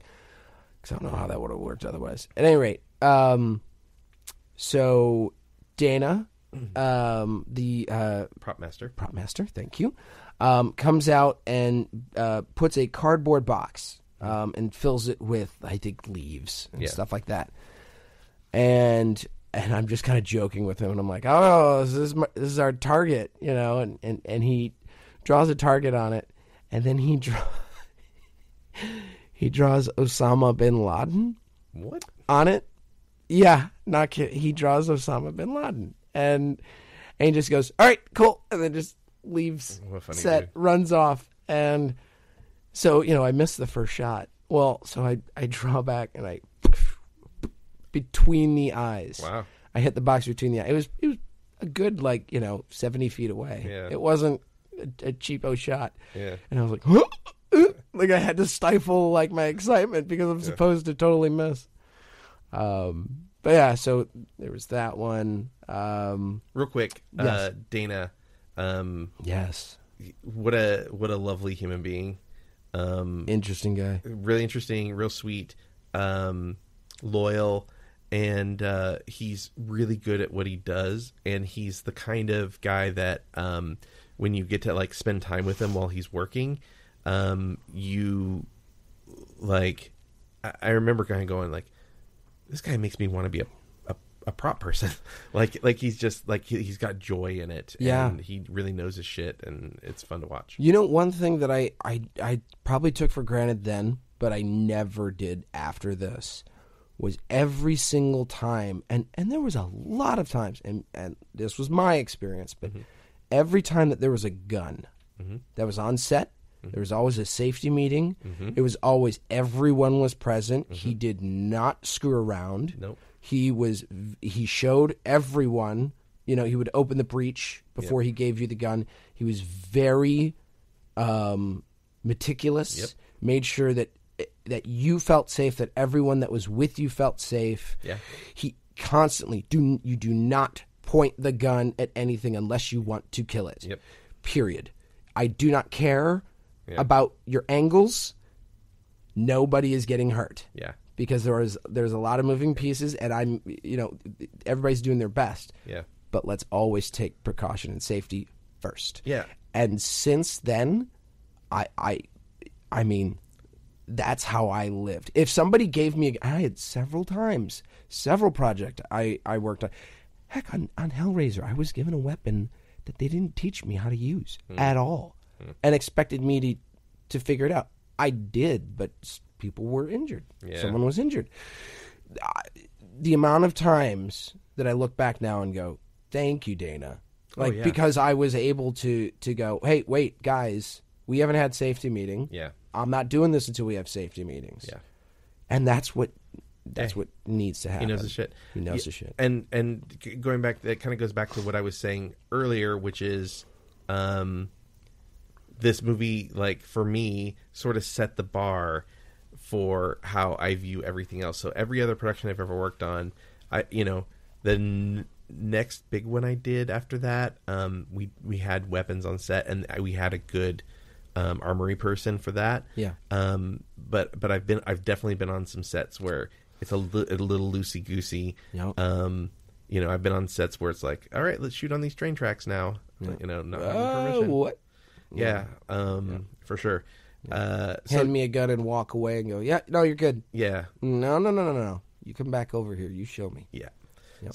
So yeah, this again. So when I think of this movie and sort of like setting the bar, Dana is one of the first things. Yep. The props is one of the first things I think about, like how full that truck was, how organized things were, how meticulous he was, like you said, and just also like how kind he was. He's very kind. There's a belief in Hollywood where it's like especially when you're a PA, right? It's really easy to just get shit on when you're a PA, right? And there's this belief that like, oh, it's part of the process. You have to take shit, and then later on you get to give people shit. You have and to I'm pay just like, your dues. Yeah, and I'm like, fuck that. And Dana's not one of those people who believes in that. He's like, everybody's a human being, and they all deserve, to be treated as such. Yep. So, yeah. He's a good guy. He's a good guy. He was. I was gonna. Well, I'll save that for later. I'll get back to it. Okay. What's your next thing? Okay, so let's see. We've moved past Dana. I'm moving past a few things. Just some shout outs. Nate Mooney, hysterical. Let's see. Brandon, the guy who plays Eric. Brandon. Oh gosh, help me. His last name. Barrera. Thank you, Brandon Barrera. I was gonna say Barrard. So we had a producer in there as well. Silver's dad, yes, was one of the hunters. Also, and super sweet guy. Very sweet guy. But it was so funny when he was in a scene because you'd hear action and then you'd hear kind of after action cut. You'd hear Silver going, "Dad, stop running like that!" Like. He does run funny. I commented on that. And Nick was like, "Oh, he's such a sweet guy." But yeah, Silver was always giving him something for like, "Dad, you're ruining the shot." Oh, like, that's great. Just act natural. Well, okay, hang on. Let me try to.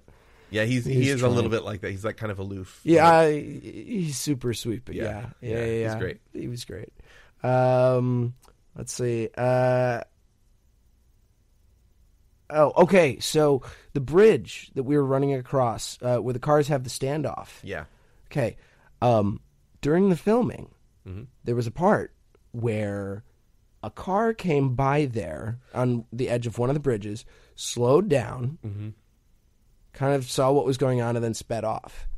And I kind of looked over, and I don't know which one it was, but one of the directors looked at me and said, "Part of the family." I just went, oh, okay, interesting. Yeah. Oh, wow. So it was a little. We've been told there was a possibility that they may show have. Up. Yeah, yeah. Interesting. So, yeah. So now we go into the running. A lot of that was just improv. It was Spencer, myself, and Abe. A lot of it was. And it was the amount of, I try to think now at the amount of cardio I had to have had to be able to do that back then. Yeah. Because I wasn't rolling ankles, really. Like, yeah. I was able to keep up. But it was every day. We were running for, up these 30-degree grades and along them and stop and then go and then stop and then go. And it was pretty incredible, some of the stuff that we were able to get. So, yeah, which, because we're out in the boonies, we had a base camp out there where we had to keep the trucks there overnight, and we had people that had to stay in the trucks overnight because of the possibility of something happening to them. Because we were out there in the sticks. Yeah. So we would get kind of interesting characters every once in a while. I do remember us getting at least one. So, folks, we call that Firewatch. Yes, thank you. So you're on Firewatch. Okay, so little film education in this episode. I just kind of made a note about this. I thought it was funny. So he tries to shoot the cuffs, right? Yeah. I kind of talked about this with Silver and Abe for a little bit. I'm like, he shoots the cup. Does he shoot him? They're like, well, he has to have missed. I was like, well, I hope, but I mean, how does he miss that far away? He's a stormtrooper. He's a bad shot. Whatever. Yeah, It's everything. yeah. But I was just laughing because I was like, okay, if a gun didn't work, why am I using a rock now? Yeah. Like, what is going to happen there? Yeah. And then my theory is that they're desperate at that point. They're like, let's try anything again. yeah, Because they were going to try the gun We have again. a minute. They were going to try the gun again. yeah, and then it was empty. And it was empty. But when he tries the gun again, I'm like, at that angle, when he pulls that trigger, your fingers are gone. Oh yeah, Yeah. yeah. So good thing it was empty. I'm glad it was. Yeah, that would have hurt more. So right after that, we actually talked about this because this was early in the morning. Spencer and I asked each other in our little shoving match when shit hits the fan. Yeah. And I figure out Yeah. what's going on. He's a terrible brother. Right. This is not the best birthday ever. / terrible human being. Sorry. Yeah. We got a little method. We said with Abe, we were there, and we're like, hey, can we, go at each other a little bit? Can we push each other? Can we, and we did. Yeah. We tackled each other. We got up. We were a little bit, bruised. But that was fun though too. At that point, Yeah. it was like, yeah, let's have some fun. Let's throw each other around. Because then that amps us up for the rest of what's coming. Because there's a lot of adrenaline that comes after that. Yeah. So, okay, so now we get to move on to one of my favorite parts. So, we get to the house, right? With Roberta, I think is the character's name. The woman who does not have food. Yeah. Why don't you have food? My favorite line. Food. And I thought it, I thought I was going to say like, yeah, what is it? But then she actually does say like, no, this is a vacation rental. No, Yeah. shoot, whatever. But okay, so leaving that house, I get shot. I was shot. Not the character in the movie. Not the character in the movie. Nick was shot with what's called a dust hit. Yeah. Which the best way to say it is they are hard plastic capsules that are basically like paintballs, Like chalk. Yeah, there's sometimes there's an explosive in it, a small explosive or something that makes a spark. Yeah. But paintballs are a great way to describe that. Yeah, they're hard, but they're hard plastic, so they have to break open, whatnot. So I get shot in the foot, which that hurts. This is not like getting shot with paintball. If you've been shot with a paintball in the foot, that hurts. Yeah. This hurt a little bit more. So I was none too pleased about that.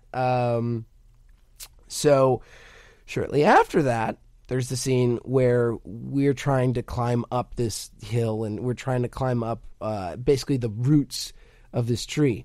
I got shot twice in that scene. Oh, man. In the back and then in the hand. Stop shooting me. I was so upset. Yeah. And it was one of the only times I've ever really been upset on a set. Yeah. I don't unless it's warranted. I love my job too much to be that full of myself. But so I had just asked the guy, I'm like, why are you shooting me? And she, well, I'm trying to shoot ahead of you. And I'm like, no, I know what you're trying to do. Can you shoot behind me? Like, can you wait until I leave and then fire? Well, we're just trying to make it look good. And I'm like, no, I get it. I talked to Abe and Silver, and they're like, yeah, he's helping us. He's been doing this for a while. He's helping, and all that. And it was like, all right. So he was giving me some shit for it. He was like, oh, yeah, you got shot, big deal. Like, stop crying about it. So the day that we are finally in the barn, right, the day before that, I don't know why, but he goes out and he shoots himself in the foot with a dust hit. And then kind of hobbles up to me the next morning. He's like, I owe you an apology. I was like, what? And he's like, I tested out what you were talking about. I was like, yeah. And he's like, I got a broken toe. Oh. I was like, oh. All right. Well, I didn't ask for any of that. I didn't want you to get hurt. I just didn't want to get shot anymore. But that's funny. The things you do for work. Yeah. No, but let's see. Let's see. Okay, so we're starting to get towards the bridge. So we're still running. Oh, that was one thing that was really cool. Was after a while, Spencer and I are doing everything at full speed together. As you know, we're running at the same time. You know, we're figuring it out. Fully in sync. We figured it out, and we're about to get the cuffs off now too. Anyways, but you know, like at one point you can see I'm like we're whipping through, and I even grab onto a tree so we can make a sharp right turn. Yeah. And we still keep speed and just keep going. It was cool after a while. Yeah. So we finally get to the bridge, which Spencer wanted to jump off for real. By the way, I don't know if you ever knew that. I think I've heard that. But so it's like a 45-foot bridge, right? Yeah. He wants to jump off while we're handcuffed. Yeah. That's the part that's dumb. Into like deep water. Yeah. You know, and I no, Spencer. No. Come on, Nick. It'll look great. No. How did they shoot you guys? I mean, I know they shot it from below. So what were you jumping off of? We're jumping off the bridge, but it's at the very end of it. So it's like there's maybe a 5-foot drop. Yeah. And we're jumping onto like an apple box. Oh, okay. Or something like that. It was really nothing. Yeah. But and actually it was kind of cool though that day. So I already said that we closed down the highway. Yeah. But also while we were filming that, I look over and we saw it was either a whale or a dolphin. I had to think it was a whale. A whale.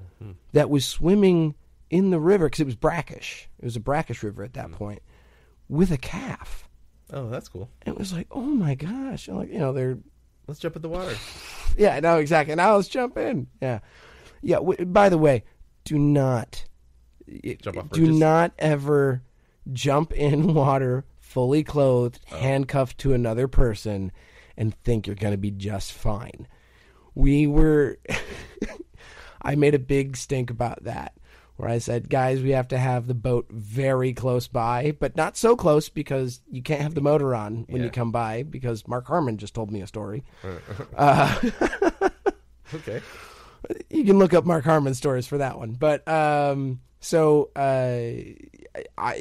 basically, you know, we jumped off the boat, and, you know, we come up from the water, you know. Mm-hmm. We couldn't feel the bottom. And so, like, when we're swimming and I look like I'm swimming for my life, I was swimming for my life because we were handcuffed.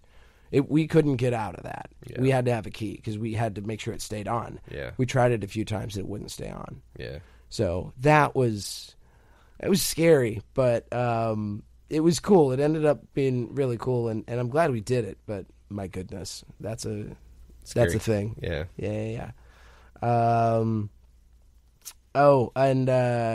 So there was going back to Ted being really serious. Mm-hmm. So there was a moment where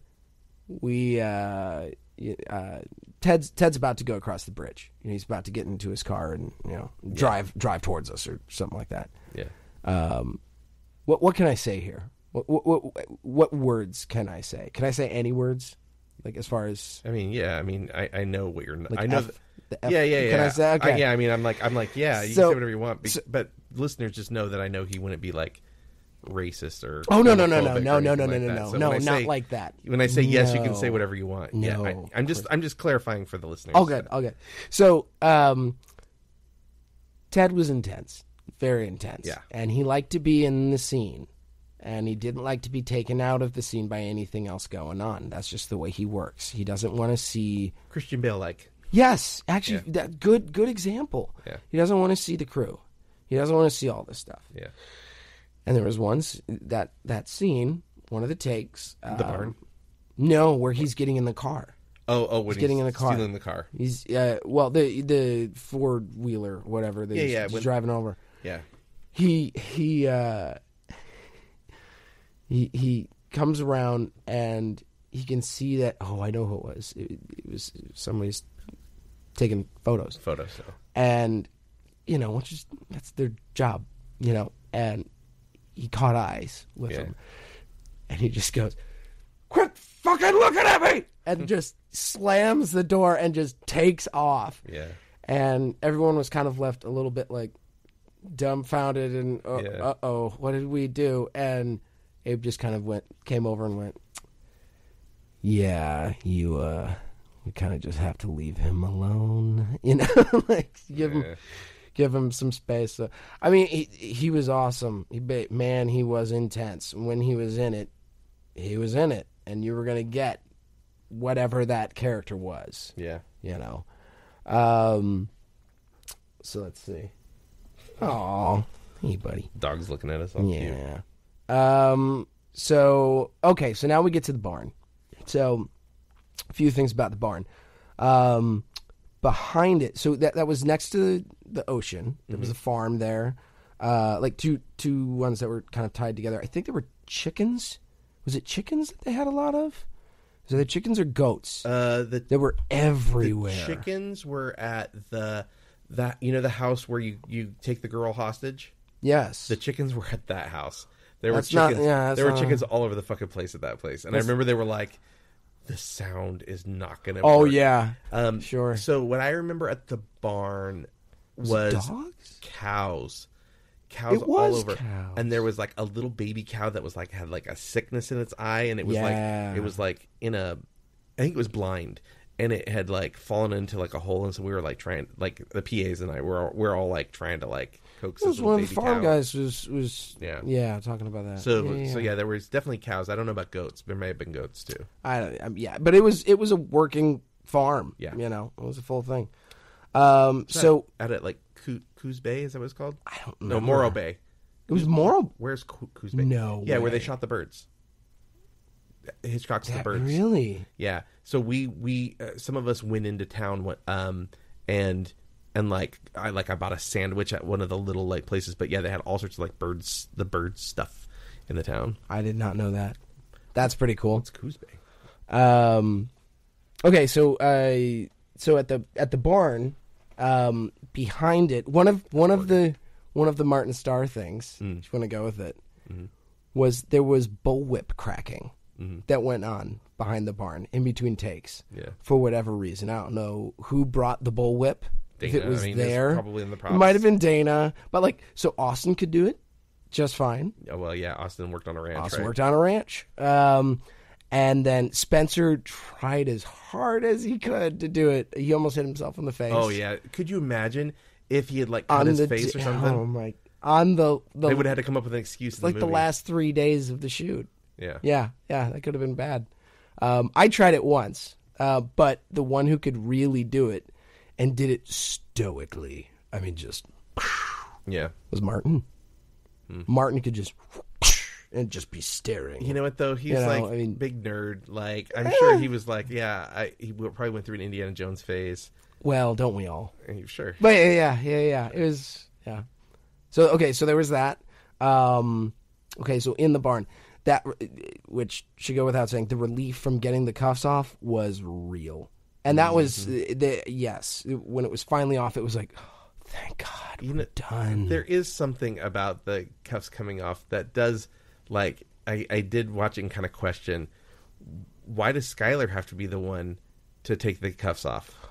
That was talked about. Because, like, I was like, this dude's, like, dying with his leg shot up. And, he's being a little dramatic. Well, yeah, but he's bleeding all over the place. And he's hurt and crying and cold. And it's like, why can't Nate take the cuffs off? Like, why can't Nate do it? Yeah. I don't know. Was he right-handed? Maybe, I don't know. Possibly, but I mean, you just couldn't do it. You just couldn't reach that way. I guess. I don't know. And Nate's the first one to get them loose. Yes, I asked that too. He's the worst. Nate's the worst. I'm telling you, like, he's the worst. So let's see. Okay, so the whip, the relief. I already talked about the 3 days being cold and wet and crying and maple syrup. It was awful. So here's a story that'll get. We'll see how far I'm willing to go with this. So there's a bit in there where Bloom and Nate get into it. they get at each other. Oh, yeah. Yeah, they have a disagreement. So Ted being Ted and being into it and all of that, if he thought something was wrong with the lines or whatnot, he wanted it to be fixed, you know. So we did a few takes where, essentially, I'll just say they were kind of stepping on each other's lines. And by, I think, the third take, he thought his lines were getting stepped on. He actually was not. Ted was jumping in early. But Ted got upset and, you know, was staying in the scene and was like, quit, you know, whatnot, and stepped forward, and I'm in between the two of them. And he's wearing steel-toed boots, and he stepped like the only place you should not step. And he's, you know, he's method, you know, all that. So he's still playing, and I went down. I was already down. I fell over. I was down and out there for a minute, and you know, we had to cool the set just for a second. And you know, was everybody okay? Everybody okay? And Valentina goes, no. And Abe's like, what happened? And I just go, medic. And he's like, oh, all right. You know, and I came out, and yeah, we had, you know, I had to, there was some force. I had to make sure I was okay. Yeah. But I think the funniest part about that, and I hope this is okay to say, was I go to a honey wagon. Which, do we need to explain what that is? Probably ought to. That's a bathroom. Yeah. It's the easiest way to say it. It's a bathroom that you tow. Yeah. Nicer than a porta potty. Yes. Yes. It's sort of like a trailer. Right. It's like a trailer, but it's just bathrooms, really. So I'm in there just making sure that I'm okay. And the door just opens behind me. Because everybody knows that I'm in there. The door opens behind me, like, fast. And it's Ted. All right, how are you doing in there? Ted, I'm fine. How's your testes? Ted, I'm good. Like, we'll talk later, man. I don't need this right now. Yeah, it ended up being just fine. But that was noted. Yeah, let's see. Okay, so I do have to really quickly go back about Dana. So Dana that day agreed to give me all of his vinyls because he's a guy who likes to live on a boat. So he gave me all of his vinyls, which started my vinyl collection, which also we were talking about. We went shopping for vinyls. I still think it's one of the coolest things ever that I have George Lucas's copy of the Raiders of the Lost Ark on vinyl. Yeah. Apparently it was dropped off there, and I was the lucky one to buy it. So, any rate. Wow. Okay, so we're almost at the end here. So, the first jump that we did with the car, which was legit, we had a ramp. We went and out. I forgot to shoot. Oh. I've never shot a shotgun. I just forgot. I was too caught up in, holy crap, we're jumping through a wall, which to me was very cool because it's very quick. Yeah. You know, it looks really slow, but it was quick.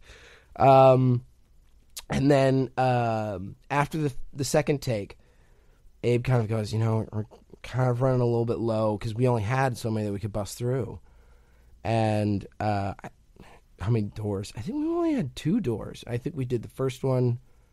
The second one was without the door, and then the third one we busted through again. Something like, maybe I'm wrong. But I said to Abe, I was like, I will get you your money shot. He's like, really? I was like, oh yeah, man. I'll get it. Don't worry about it. You know, I'll get you right at the end. Yeah. And I was able to do it. Yeah. I was like, hey. It's very good. And at the time it was called Lawless. Yeah, that's right. Not the Shia LaBeouf. It's totally different. But it was named Lawless, and they changed that because of that movie. What was that? It was Tom Hardy. Yeah, Yeah, it was Tom Hardy, Shia LaBeouf. Well, Shia LaBeouf was in it too. Yes. Oh. Yes. Yeah, because that was a big thing. So when you have a shoot, I'm not telling this I'm telling to the listeners. Yep. When you have a shoot, you put up signs for the production that with arrows and things that basically tell the crew where to go. And so there were signs that we would put up that would say "lawless," right. and people in the town kept stealing the signs. Oh, because they thought it was the other one? No, because or they just I was going to say they definitely just did. Lawless, they definitely just did. Yeah. So yeah, I remember that happening a lot. Yeah, it was almost every day. A lot of productions will put up fake names.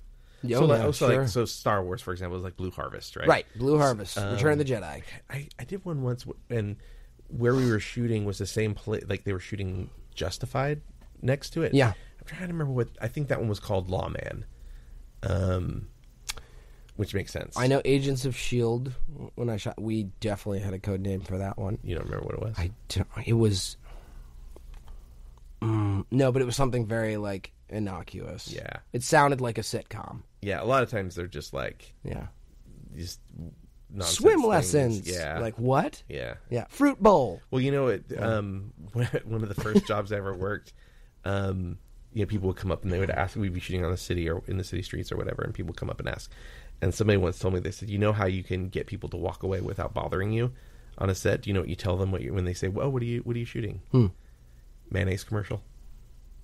You know what really cares about that? Nobody gives a shit about a mayonnaise commercial. No. There's no celebrities in a mayonnaise commercial. Because even if you said like mustard, they'd be like, "Oh, the Grey Poupon." Yeah, they'd be somebody. Nobody cares about mayonnaise commercial. Nobody cares about. And there's no celebrities. So are there? Yeah, there might be nowadays though. Maybe I don't know. There's got to be a Super Bowl ad for Miracle Whip. Yeah, well, that's not mayo. Well, that's not. I'm sorry, that's not real mayo. How fucking dare you? I'm so sorry. Yeah, I'm so sorry. I should know better. Yeah, you should. Yeah. All right. I only. This guy puts ketchup on his hot dog. Do we have to go there? I give him a hard time about that. Do we have to go there? Every time I can. Look, we've all been children. Some of us didn't grow out of it. Look, I had an opportunity. We were talking about condiments. I'm going to give you shit about it. So it's fine. I'll take it. I'm from Chicago. I should know better. Oh boy, it's. So speaking of food, yeah, just real quick. So I've only got 3 more things. Banana pudding? No, not banana pudding. Why? Was there banana pudding? Oh yeah, on something? You don't know about the banana pudding? No, I don't know about the banana pudding. There was some of the best banana pudding I've ever had on that set. Homemade by one of the producers. Was it catering? No, one of the producers. Wow. Dee Dee Thompson.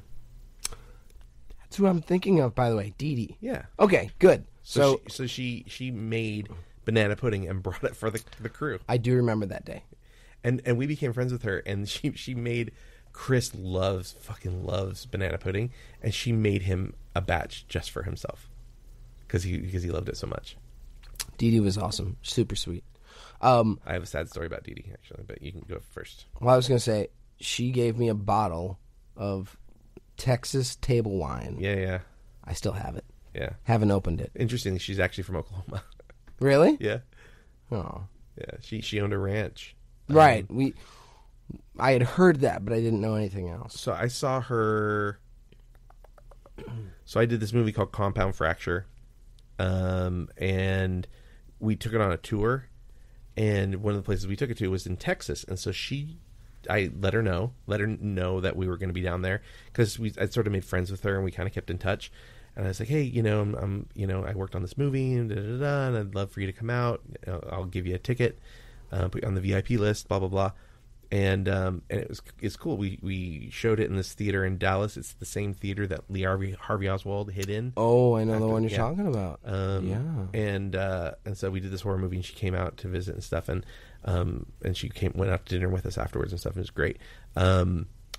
She months later got into like a terrible car accident, and I don't know what her status is now.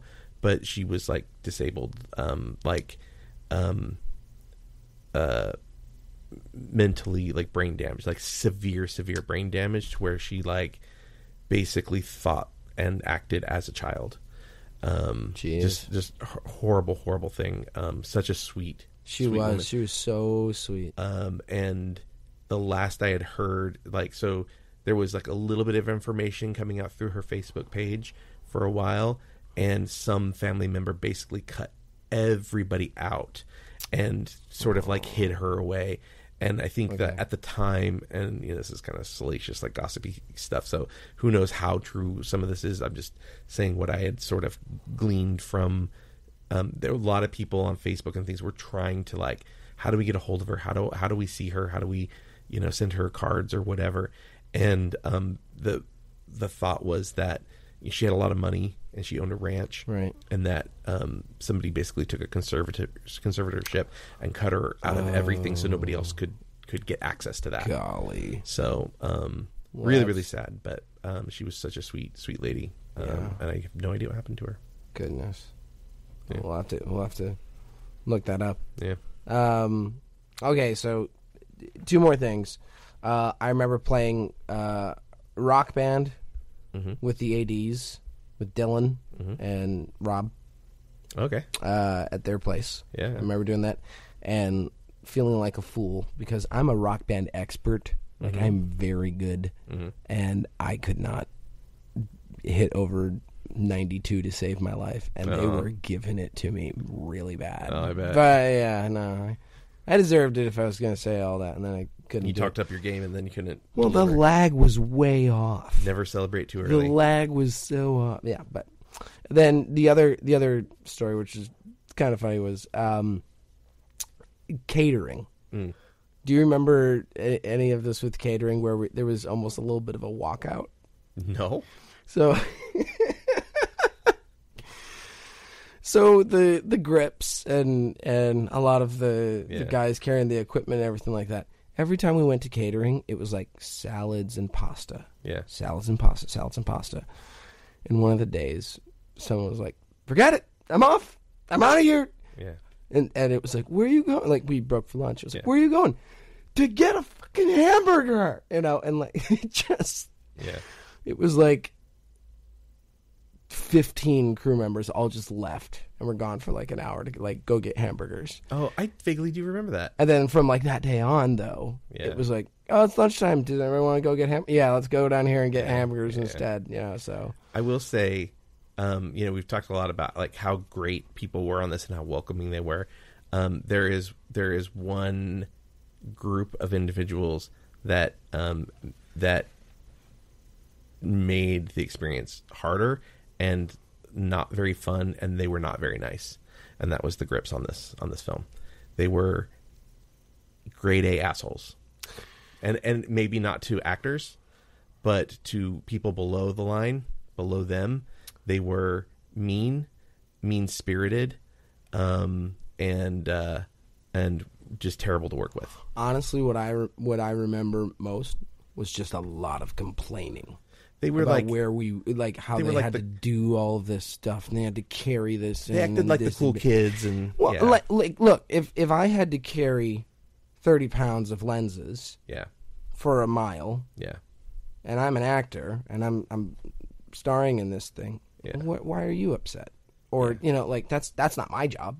We're all working together here. Yeah, I don't get why. Well, and it is their job, but that's what I'm saying. Yeah. So they were sort of that mindset that we kind of talked about earlier, where it was sort of oh, the PAs, you're supposed to be mean to them and give them shit and stuff. Yeah, and it's of all the people to that shouldn't do that, it should be the grips should not do that.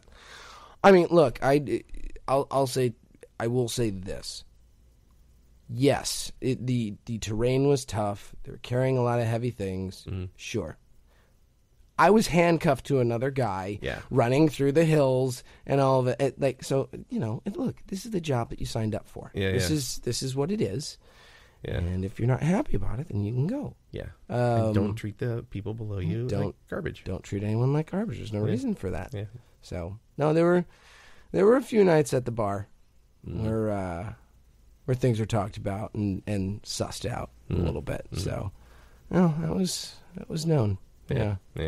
Which is, but I will say that to this, and for any of you grips listening, I don't remember any of your names, so don't even worry about it. That's the point. I just remember the feeling where I was like, they're making this process like more difficult than it needs to be, and they're making it I don't want to say not fun, because it's a job, but like they took the joy out of creation. Yeah, I absolutely love when I'm at work. Well, when you're fucking like standing at the end of a gravel road and you don't have anything to sit down on, and you just have to stand there for hours on end with no like talk, no book to read. You're just standing, waiting in case somebody comes by in the middle of nowhere. That's already like not super fun, right? And then to have people be dicks to you is just like, and kind of needlessly. Not kind of. No, they absolutely needlessly. Yeah. Just for the sake of it. Meanwhile, by the way, when they've got all their equipment out of their vans, I'm like sweeping their truck out. I remember. Like making sure things are clean for them and easy for them. Yeah. And just. I never heard Dan complain one time. Still off. DP. He was always carrying his camera. He was always moving around with that thing. Yeah. He was never complaining with that. Yeah, I don't think I've ever. The only time I hear like, actually gaffers maybe, but I never really hear like the top of the line people complain too often in front of crews. If I'm not mistaken, there were a few times where there were conversations. Oh, really? After the day. Oh, wow. Yeah. Yeah. Again, I wasn't there for them, but I remember them saying, I'll say this, I remember high ups saying, actors, get in here. Everyone that's on this side of it, we need to have a talk. Yeah. And there were talks. Yeah. So I don't know. And look, also, that is something that happens. Like, it just is sometimes. Not every project goes totally swimmingly. Yeah. We've rattled off probably 20 names of people that I can remember from this thing. I don't remember most people from things that I worked on, and it's not because of any fault or anything like that. It's just you do things and you're there for 2 weeks and then you're gone. Yeah. This was 4 weeks, 5-6 weeks. Yeah. And I remember a lot of these people to this day. I'm still friends with Abe and Silver, and like when I said that I was moving to Chicago, they reached out. Oh, that's nice. Yeah, wanted me to come over or something like that, but fortunately ran out of time. But yeah. At any rate, yeah. All right. Do we have any other notes? Those are my notes. What are your notes, Wes? My notes just came along with yours. You heard me talk enough. I gave enough of my stories from this thing. Yeah, no, it was a lot of fun. It was for me, it was a completely new thing. There were a few times where it felt like I was not over my skis, but wow, I'm kind of leading, and that's new. And how do I lead, and who do I look to kind of see how this goes? And there were some people there that kind of took me under their wing for a few. I mean, as short as he was there, Abraham. Show up. I love what I do. And, I will, say hi to everybody and learn everybody's name, and I'm gonna, go. Be kind and be kind and get his stuff. Yeah. That's fine. Is that the? Yeah. Is that our timer? Well, this is definitely a long one, but it's worth it. So yeah. It did. Yeah. Never mind. Fine. It'll be fine. Never mind. It'll be fine if noise starts happening. Whatever. All right. So a couple things real quick before we go. So just want to talk about some of your work in general. Hold on. Echo, turn Norman off. It's a freaking thing. Is that it's normally Alexa, but the other co-host is Alexis. So every time I would say her name or introduce her at the beginning of the show, the thing would pop off and be like, "Sure, here's Norbit," or whatever. You know what I mean? Like it would like pull up something. Can you change the name? So I changed it to Echo. I thought it was Alexa and computer. I think you can change to specific things, but this is so I've changed it to Echo. I changed it to Echo, and and now if you say like okay sometimes, it will just go off. Sure. And I'm like, what are you talking about? So yeah, I have trouble with that. But let's get back to you. So let's talk about some of your work that you've done. Sure. I'll name some things that I know of. One you mentioned earlier was Cinema Verite. Yes. With James Gandolfini. Yes. And Tim Robbins, Diane Lane, Thomas Dekker. Oh yeah. Caitlin Devers. Oh. She's in Unbelievable. Dope Sick. With Austin Hebert, who was in Deeper Canyon. Right. She's also in Deadwood. Yeah, she's done a lot. She's done a lot. Yeah, Justified. Yeah, there was Patrick Fugit. The kid from Almost Famous. The kid. Well, I mean, at the time he was, I guess. Right. And then you've done, you mentioned Hellraiser Revelations. Hellraiser Revelations. Oh, you guys, it is a sight to behold, everybody. Guys, if anybody ever has any questions about that thing, I'll answer them through Instagram and whatnot. I have so many stories about that project, and I went to the frankly, what an absolute train wreck it was. It shows. You were fine in the movie, but you can tell. No, I wasn't. Yeah, but I didn't say you were great in the movie. I said you were fine in the movie. I wasn't being directed. Yeah, that's not your fault. Oh my gosh. You can tell it's not your fault. So, I remember you took me to the premiere of that. It was fun. Yeah, it was rough. Yeah, I mean, I had a good time. Especially right afterwards when we were asked what we thought of the film. That was great. Yeah. I'm sorry, I fell asleep. I didn't watch it. I love my co-star what he said.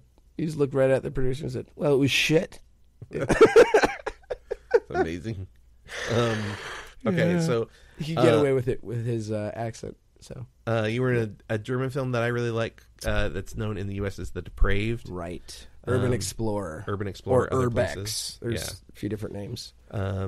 However, there is still one moment in that film. I remember we went to see that at the film festival, FI Horror Fest, in Hollywood together. Yes. And I remember we were watching it, and there's like a moment where the subtitles cut out, and everyone in the audience was like, "What's going on?" Right? And then they explained it afterwards. They were like, "Oh yeah, there was this problem." Forgot that. That issue exists on the DVD. No. There is still a moment where the subtitles cut out kind of near the end of the film, and the guy's like speaking a whole bunch of German. He's like telling the story, and you have no idea what's going on. There are no subtitles for it. It's even scarier that way. Sure. You have no idea what this guy's saying to you. Yeah. He was really just, saying poems. Yeah. Yeah. Nursery rhymes. Let's see, what else were you in? You were in an episode or two of Once Upon a Time? 2 episodes of Once Upon a Time. Yeah, I was Liam 2.0, because Hook has 2 brothers named Liam. Oh. Yeah. That was fun. That was a lot of fun. I tried to watch that show. Yeah. I got into the second season maybe, and I was just like, I couldn't do it anymore. The effects are really bad on that show.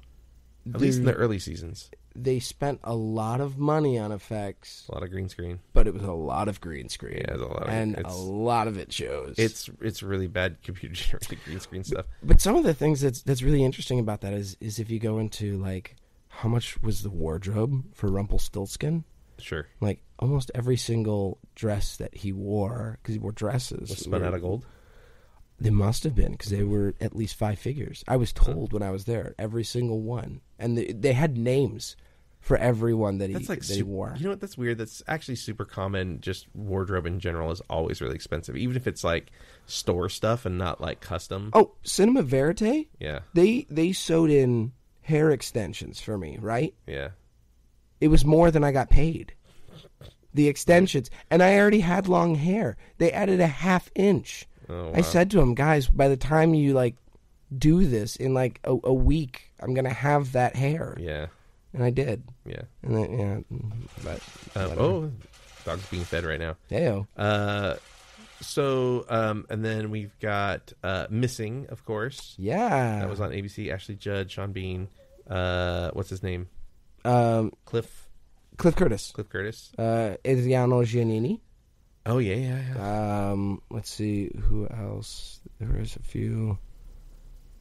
Oh gosh, Did you have a girl? Well, did you have a girl that played opposite you? Teresa Vorzhiskova. Oh, okay. Yeah. She's actually a big Czech actor. Oh, okay. Well, because we got close real quick. Because all of my scenes were with her. Yeah. And if there was going to be a second season, Yeah. it was going to be probably the two of us leading. Yeah. But no, like she had said to me, candidly, she wanted to break into American cinema and TV, and I said, well, this will do it. Sure. And look, we opened to like 11 million, which we were going against like Big Bang and what was it? American Idol. Yeah. We had a rough spot, and it was a mid-season replacement. Yeah, and I think it was like maybe misadvertised a little. Like it was cool because totally. There was lots of like print all over, which was cool to see. I was like, that's my friend. But like it seemed like people I talked to, I was like, hey, this show's on, my friend's on it, blah blah blah. You should watch it. And a lot of people were like, I've never heard of this. I don't mean this in a negative way. It was an Ashley Judd vehicle. Yeah. It was a way for her to like come back. And it worked. And I've been a part of another one of those at least. Yeah. And that was one of the best things I've ever done. Yeah. But look, I had a great time on it, but it was very hard being away. Yeah. I'll say that. Oh yeah, you were far away. Yeah, and then I got back 3 days before I was married. Yeah. So I had to have a bachelor party and all the practice dinner and all this stuff, and I was completely jet lagged. So not only was I just nervous because it was my wedding day, but I just couldn't. I was so worried I was going to pass out. It was Okay, so then we have stuff like The Duff. Yes. Toby Tucker, when awful guitarist he was. Yeah. Yeah, I had to write. Terrible at making sushi. He didn't make the sushi. I know. He didn't make it, but yes. That's why he's terrible at it. Right. He didn't actually do it. As long as I do things with my hands, I'm pretty good at them. What? Who says that? He's like you actually had a scene where you like shook your hair out, right?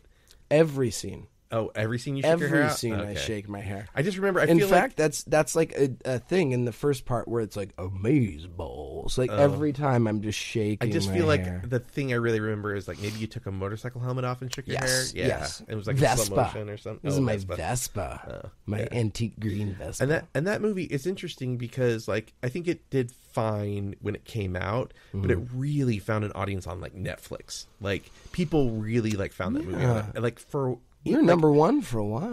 During the pandemic, years after it had come out, Yeah. it was like in the top 10 on Netflix, and I was like, I guess people are finding this movie. Hey, awesome! I mean, and we did pretty well. We had an $8 million budget, and we did 40 at the office, which that's actually pretty good. Yeah, that's great. All things considered, that's really good. So, no complaints there. Where's the Toby sequel? Oh, he doesn't deserve it. But I stand by the. It was absolutely nuts. I had to write 20. Well, I wrote 20 songs because I write a bad song and I sing it and play guitar to it and everything. How's like that song go? I'll do it. No, it's okay. All right. I was gonna say I know it. I know it. 2 lines. Give me 2 lines. Baby, you set my soul on fire, and girl, you are my heart's desire. And don't you know it's true in everything we do? I just want it to be the two of us. Awesome. Which I thought was great because you just switch that around. Yeah. And then it rhymes. Yeah. He's that just big of an idiot. Yeah. So I stayed up and wrote 20 songs that were like kind of good, but then just fell apart at the end. And because they told me it was going to be written. It was in the script. It's like, will be received, will be written. Yeah. And like the night before, I asked the director, I'm like, where the fuck is this? And he's like, you're doing that. Oh. I was like, Yeah. Oh, okay. It's on your resume that you know how to play guitar and write songs. I did. Yeah. Okay, so we'll get to this last big one in a minute. But what am I missing? There's Electric Dreams. Oh, Electric Dreams. Right. Philip K. Dick. Yeah. Electric Dreams. I was on Amazon. Awesome. Amazon. You can still see it on with Amazon. Juno Temple. It was a good episode. It was a great episode. I didn't like all the episodes of the show. Janelle Monáe. But that was a good one. That was great. And the people that were in that, I didn't get to meet most of them because every single one of them was its own standalone. Right. Actually, I didn't meet any of the other guys. Yeah, that's what I was saying. That not all of them were good. But this one in particular was good. This one was good. Well, to me, it reminded me the most of his most probably famous work, which is, that's not it, but Blade Runner. But it's, what is it? Do Androids Dream of Electric Sheep? Yeah. I believe. Which is where they get that title. Right. Yeah. Which ours was based on that, and actually on AI and how it gives you everything you need. Sure. And so now watching it, it's kind of terrifying in a way, but it was already heading there. So. Oh, you were in an episode of CSI? Yeah, I did CSI Miami. I did NCIS. Oh, the CSI Miami. I have. Wait, you did both? You did both those shows? Yeah. Yeah, I don't remember. I remember I came over for one of them. Well, so okay, for NCIS, I actually had a cool one. It was with oh my gosh, Breakfast Club. Oh goodness, Michael. Anthony Michael Hall. Thank you. Sorry, Michael Hall. I did not process that you said Breakfast Club until like 30 seconds after you said it. It's okay. But worked with him. He was amazing. Worked with Dave Caruso. He was an asshole. I've heard that about both those guys. Every story that you've ever heard about him is probably true. Yeah. I have heard Anthony Michael Hall is really great to work with. Sweet dude. He was like, call me Michael. Call me Mike. I was like, nice. Can I call you Dad? He's like, sure, for a minute. Can I call you Brian? He's also in Dead Zone. But so to get back to the NCIS real quick, so that was a big episode with Mark Harmon and a lot of the main characters were in it. Mm-hmm. And what was interesting was we were just kind of talking, and at one point he told me about doing stunts because I was talking about doing my own stunts. He was like, "Be careful." I was like, "What happened?" And long story short, he was doing this movie that had to do with swimming. We'll just say that. Mm-hmm. And is the boat story? This is the boat story. Yeah, this is the boat story. So he's in the water swimming, and he can hear the boats coming by, the safety boats. But and then he says, "I could feel the wake, like I could almost feel the propeller." And he says, "I'm not going in again." Yeah. And he says this, to production, and they're like, "No, we need one more shot. I'm not going in again." Like, fine, we'll get the double. We'll get the stunt guy to do it. And he goes over to the stunt double and he goes, "Be careful, because they're not being safe." They hit the guy's arm, and it was hanging. And the first guy in the water was Mark Harmon. Oh, that's awesome. And Mark is an angel. Yeah. Mark is one of the sweetest guys. He is as beautiful as they say. He's such a sweet dude. Yeah, so, I've heard that. I mean, that guy from summer school, of course he is. Oh yeah, sure. Yeah. Ghost Whisperer was another one. Oh, Ghost Whisperer, yeah. That was my first one. I got injured on that. Yeah. The worst injury they ever had. I took a pop bottle to the face, going about 90 miles an hour, and got sewn up by a plastic surgeon on the Universal lot, right? On the Universal lot, from the Coke machine that Marty McFly gets his pop from, and can't open it, and then George does. But no, I was like, I've made it. Like, I'm on the back. Like, there's the clock tower behind me. This is the best day ever. Yeah. Blood everywhere. Oh, my God. Yeah. All right. What else we got here? House. So House is that, you remember that's one of the first things that we talked about on this movie. I was like, right. Hey, you were in that house, the planetarium house episode. And you were like, you know that? And I was like, that's like one of my favorite episodes. You were fucking great in that, and it has like a really good twist to it. It does. And, yeah. So Has a great Whiter episode. Shade of Pale. It's Yeah. a good song. Yeah. No, it is A great episode. that was also really cool for just the reason of Hugh. Oh man, Hugh that's like my is- dream guy to work with. I think. He was one of the guys that no one really said don't talk to him, Yeah. but you kind of just knew. Don't talk to him. Really.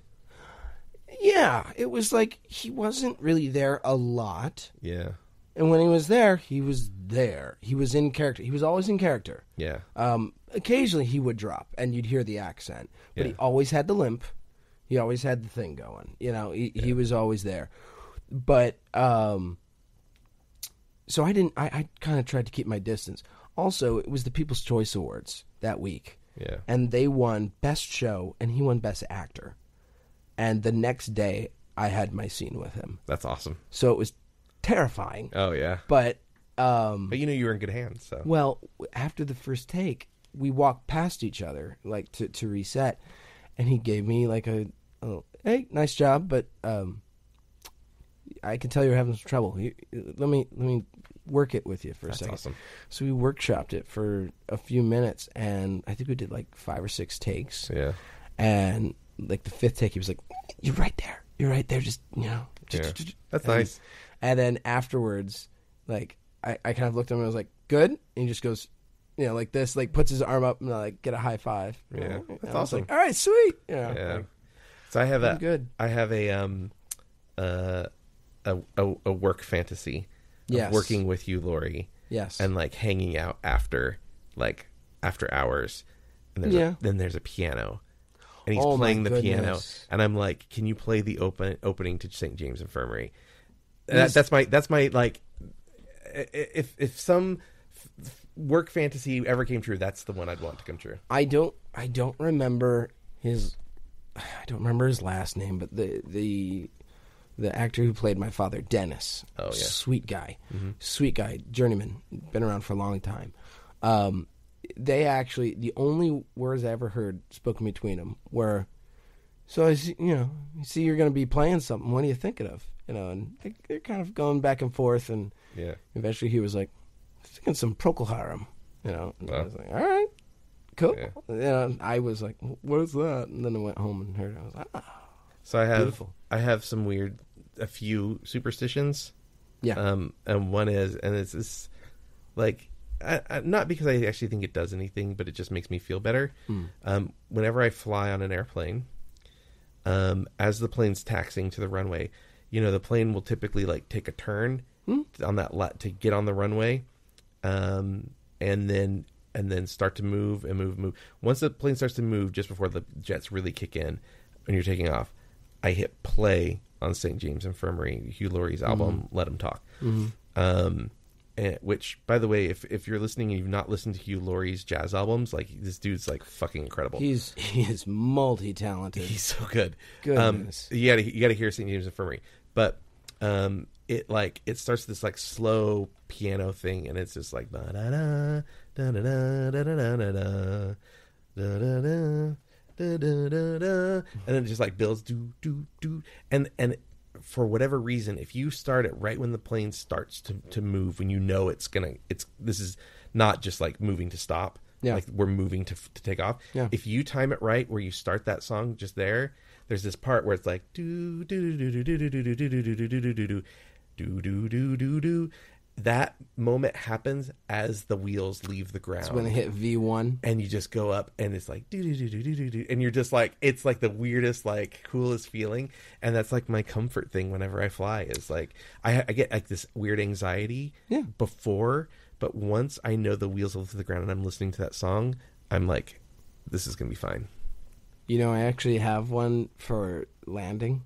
I have one for landing too, but go ahead, tell me. My landing one is one that leads into another one, and I always try to work the timing out. Yeah. But it is the end of Independence Day, and then like when you land, it's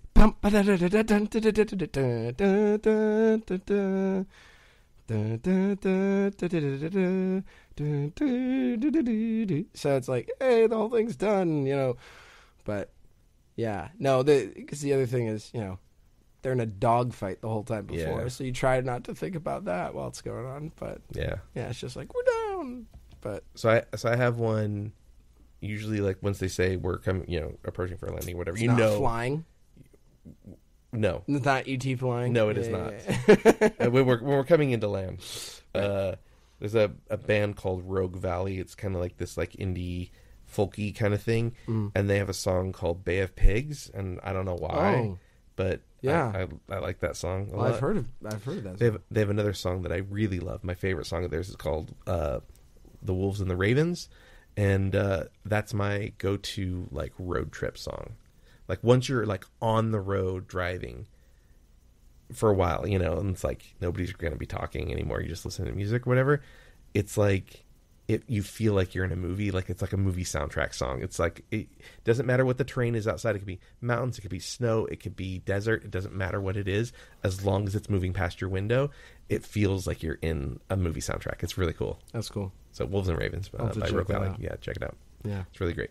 Okay, so let's talk about because this is a long episode. Let's talk about the big one. Sure. The last, or at least the last big one.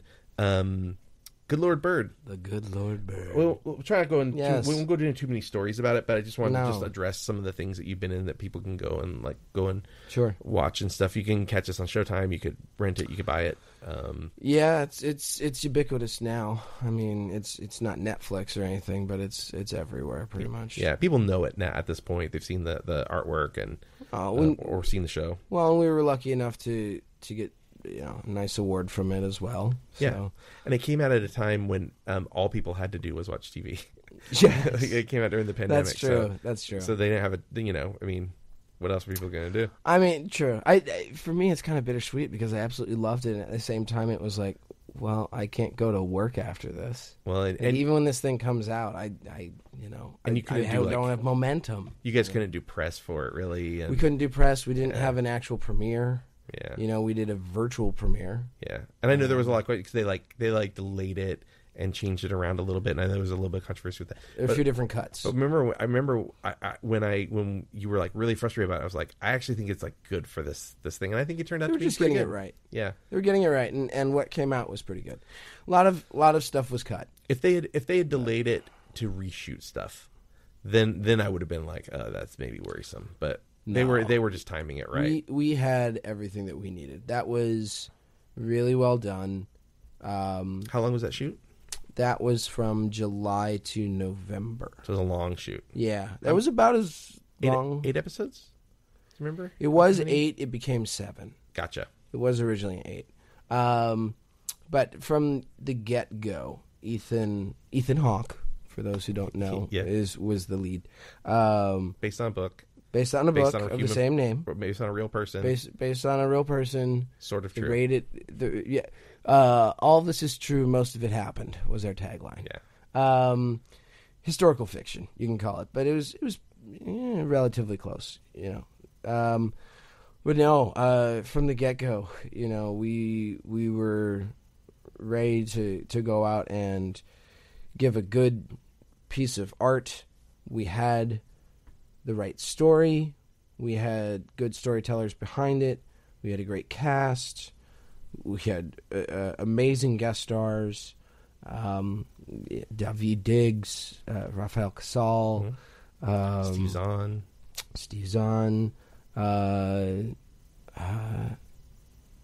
Gosh, there's a lot that I could go through. What's the guy's name that played the Onion? Joshua Caleb Johnson. Yeah, he was great. Yeah.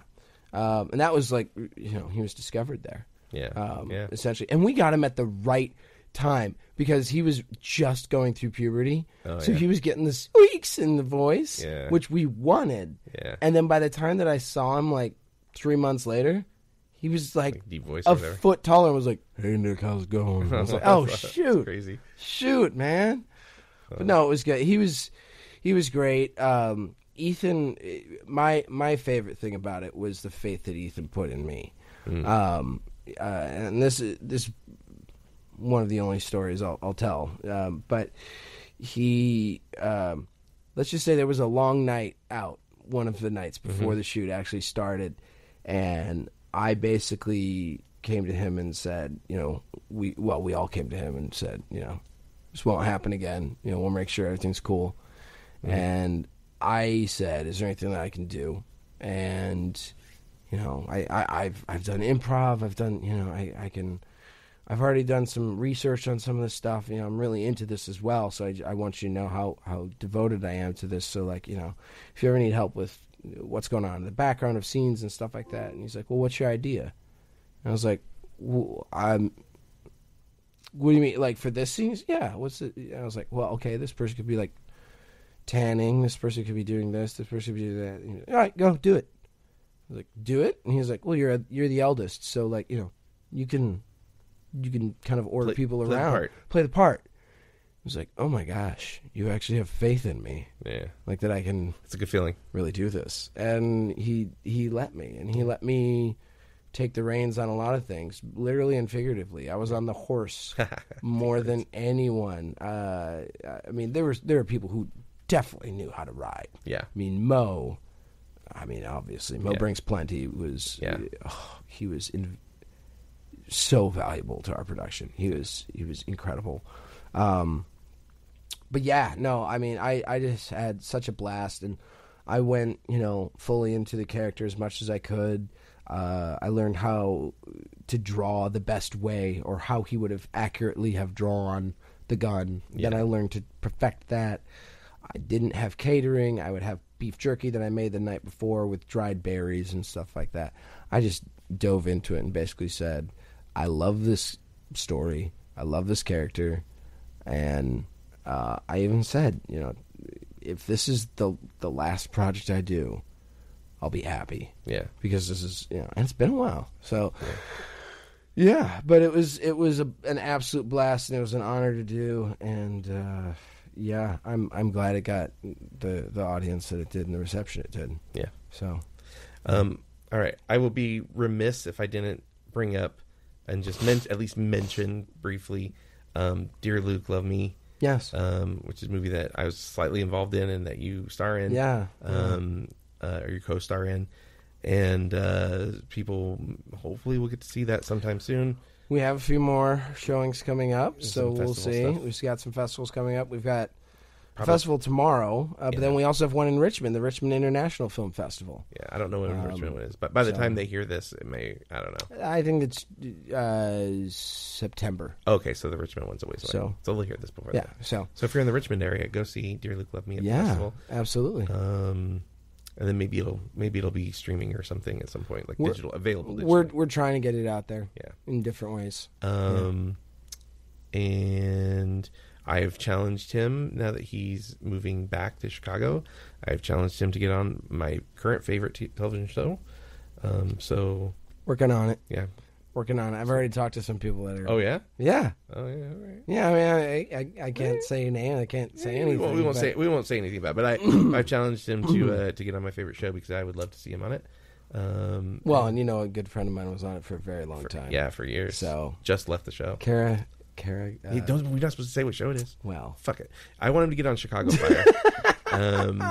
Because I love that show, and I think it'd be great to see. Well, and look, I and just they hire locally a lot. I have to mention her because she was a big part of my journey.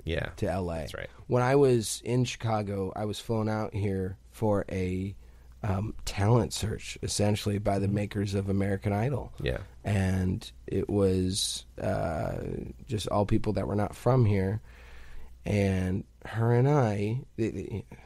I'm not going to go into all of what it was, but it was a reality show type thing. Yeah. And they were going to follow people around while they got famous, quote unquote, or tried to get famous. And they were like, this takes forever. Ooh, yeah. This is a lot of money. Yeah. But so I ended up turning it down, and she didn't. She was on it. Yeah. But we stayed friends through the process and everything. And she's Mondo to me, and I'm Goober to her, and that'll how it will always be. But she's an absolute sweetheart. You better be on it. I will not accept anything less than you being on that show. I'd like to be. All right. I'd like to be. You hear that, Chicago Fire? Yeah, come on, guys. Let's. I want to get on one of those three at the very least. Nah, I should Fire. Well, because I have another buddy who's on it now. on Fire or PD? No, Med. Med. Luke Mitchell. That's the one. That's the one I don't watch. It's Luke. It's my buddy Luke. Okay. But, so here's the thing: is I was such a huge ER fan that like I just don't really feel the need to like go. So it's also Chicago Med. So it's like right. ER was Cook County Hospital. So like I don't really feel like I need to go back to that right now. Well, there's Chicago Hope as well. I didn't watch back Chicago in the Hope. day. Whatever. Yeah, it was. But Fire, and I do watch PD, but Fire is my favorite. It's a fun show because everybody's pretty. And there's lots of drama and sometimes like plane crashes and stuff like that. It's cool. That sounds exactly like real life. Yeah, there was a TikTok that was going around not that long ago that was like a car hanging out of a building and a firefighter jumping off of the car onto a aerial, and people were like, "Oh my god, what is this?" And then like in the comments, people were like, "Yo, that's Chicago fire filming." And then sure enough, it like showed up in like one of the last episodes of the season. Yeah, that moment happened. It was really really neat to see. I've been to the firehouse. Yeah, I was gonna say I know you have. I'm gonna tell the story, even though it has nothing to do with you or anything else, because I love the story. So I was in Chicago for family reasons. My cousin was also there. My mom, my aunt, and so I was like, I really just want to go, just drive by it and maybe get some photos of it. So one night we drive by. And we park and we get out and we walk up front. And I'm like, oh, this is the front and stuff. And so I'm all excited. And it's got like 51 painted on it because it's Firehouse 51 in the show. And so I'm like taking photos outside, and they have some doors. We're looking in like the big garage doors, and then they have a door on the side that's a glass door. And I'm like not wanting to be too intrusive, but my cousin's like, fuck that. So she just like walks right up and she's looking in it and stuff.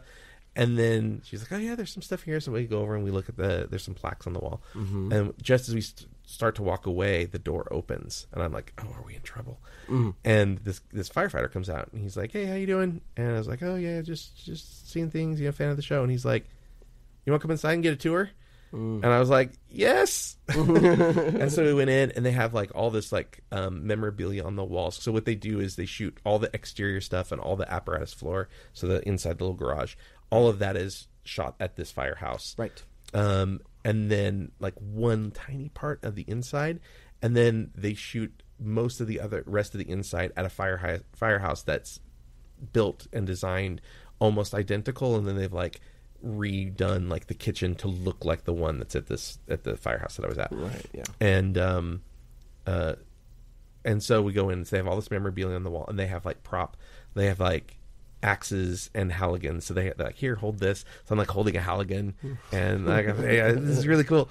And he takes us on a tour, and like lets us ask a bunch of questions. He like puts us inside the fire truck, and like let's take a picture inside it, and turn the siren on. Yeah, we didn't do the siren, but we did. But he oh yeah, this is this is the turnout room. I was like, can I go in there? He's like, yeah. So we go in there, and he's like, yeah, this is that where in the early show where Dawson and this is the scene where he's like, this is where Dawson and Casey kissed for the first time. And so it's like really exciting to see those. They have a plaque on the wall for that. They didn't have a plaque on the wall for that, but they do, and it's in the show. There's like a glass cabinet thing on the wall that's got like awards and stuff in there, like fake awards. Yeah. But it's also like got some like photos that are kind of like cast photo, like members of the cast with real firefighters. Right. So it still looks like it's legit, like it belongs. Sure. And I bought. They sell merchandise to help benefit the department. So I bought what they call a challenge coin. So it's like a big heavy coin. And then I bought a T-shirt that looks like the same T-shirt they wear on the show. It's got it's blue. It's got the Chicago Fire emblem on the left breast, and on the back, it says Chicago Fire. And then they sell another one that I kind of wish I had gotten both shirts. They have another one that's every fire truck has a logo and like a mascot. So on the show, the mascot for the main engine is a goat, and the squad, which is like the elite guys, right? The goat squad. The squad is a dog, like a pit bull. I don't know, some kind of dog. Oh, okay. So there's two. So every truck has their own symbol. Gotcha. And then of course the true firehouse has their their truck has a symbol. Right. And so they made a shirt that has the symbols from the 3 trucks on the show plus theirs, which is really cool. I wish I would gotten that as well, but that's cool. Anyways, really, really cool. So, go be on that show. Yeah. If you get on that show, I'll come to Chicago and visit. There's a few of them in Chicago that that I know film over there that I'd be interested in. So yeah. All right. Well, I think we got to wrap. This is like 2.5 hours. Yeah. So we're gonna wrap it up. But it's twice as long as the movie at this point. Yeah. But all right. Try and take a deep breath here. Getting to know you and be your friend has been an honor and a privilege, and I love you, and I'm heartbroken that you're leaving, but really glad that you're able to make this good decision for your family. So thank you for everything you've done. Thank you, buddy. I mean, I didn't really have any very true friends or anything like that here, especially, and I never really had anybody that I could really bounce ideas off of, especially the challenging ones and the times where you kind of need an older brother or someone especially a little bit wiser, or somebody see things from a different point of view, and not just somebody who's also in the industry, because you've helped me with work and stuff like that too, but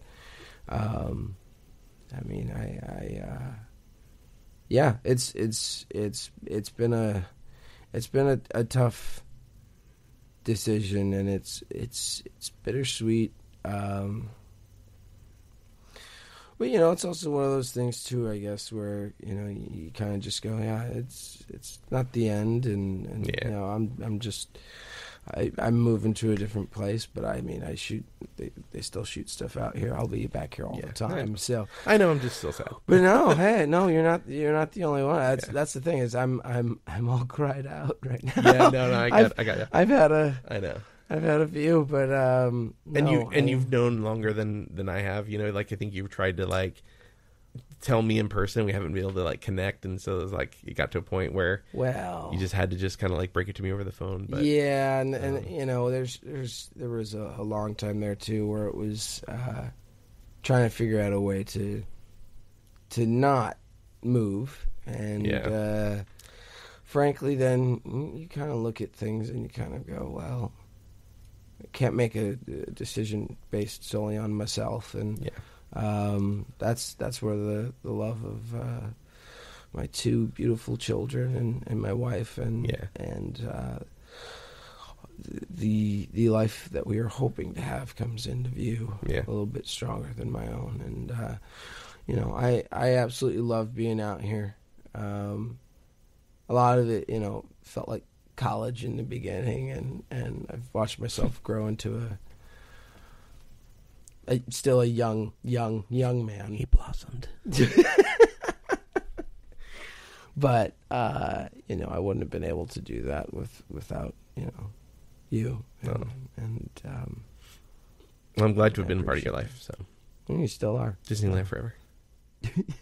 DLR, man. Electronica forever. Oh, bring back the electrical street parade, Main Street Parade. I was thinking about the Tron rave. Oh, that too. Electronica was so much fun. Yeah. I still have I was packing the I have the one that we could use. Yeah. And then do you remember when we actually went? Yeah, that was a special one that was special. Yeah. So we're talking about Disneyland stuff. Sorry about that. I've got the collectible. We'll do this from time to time. Yeah.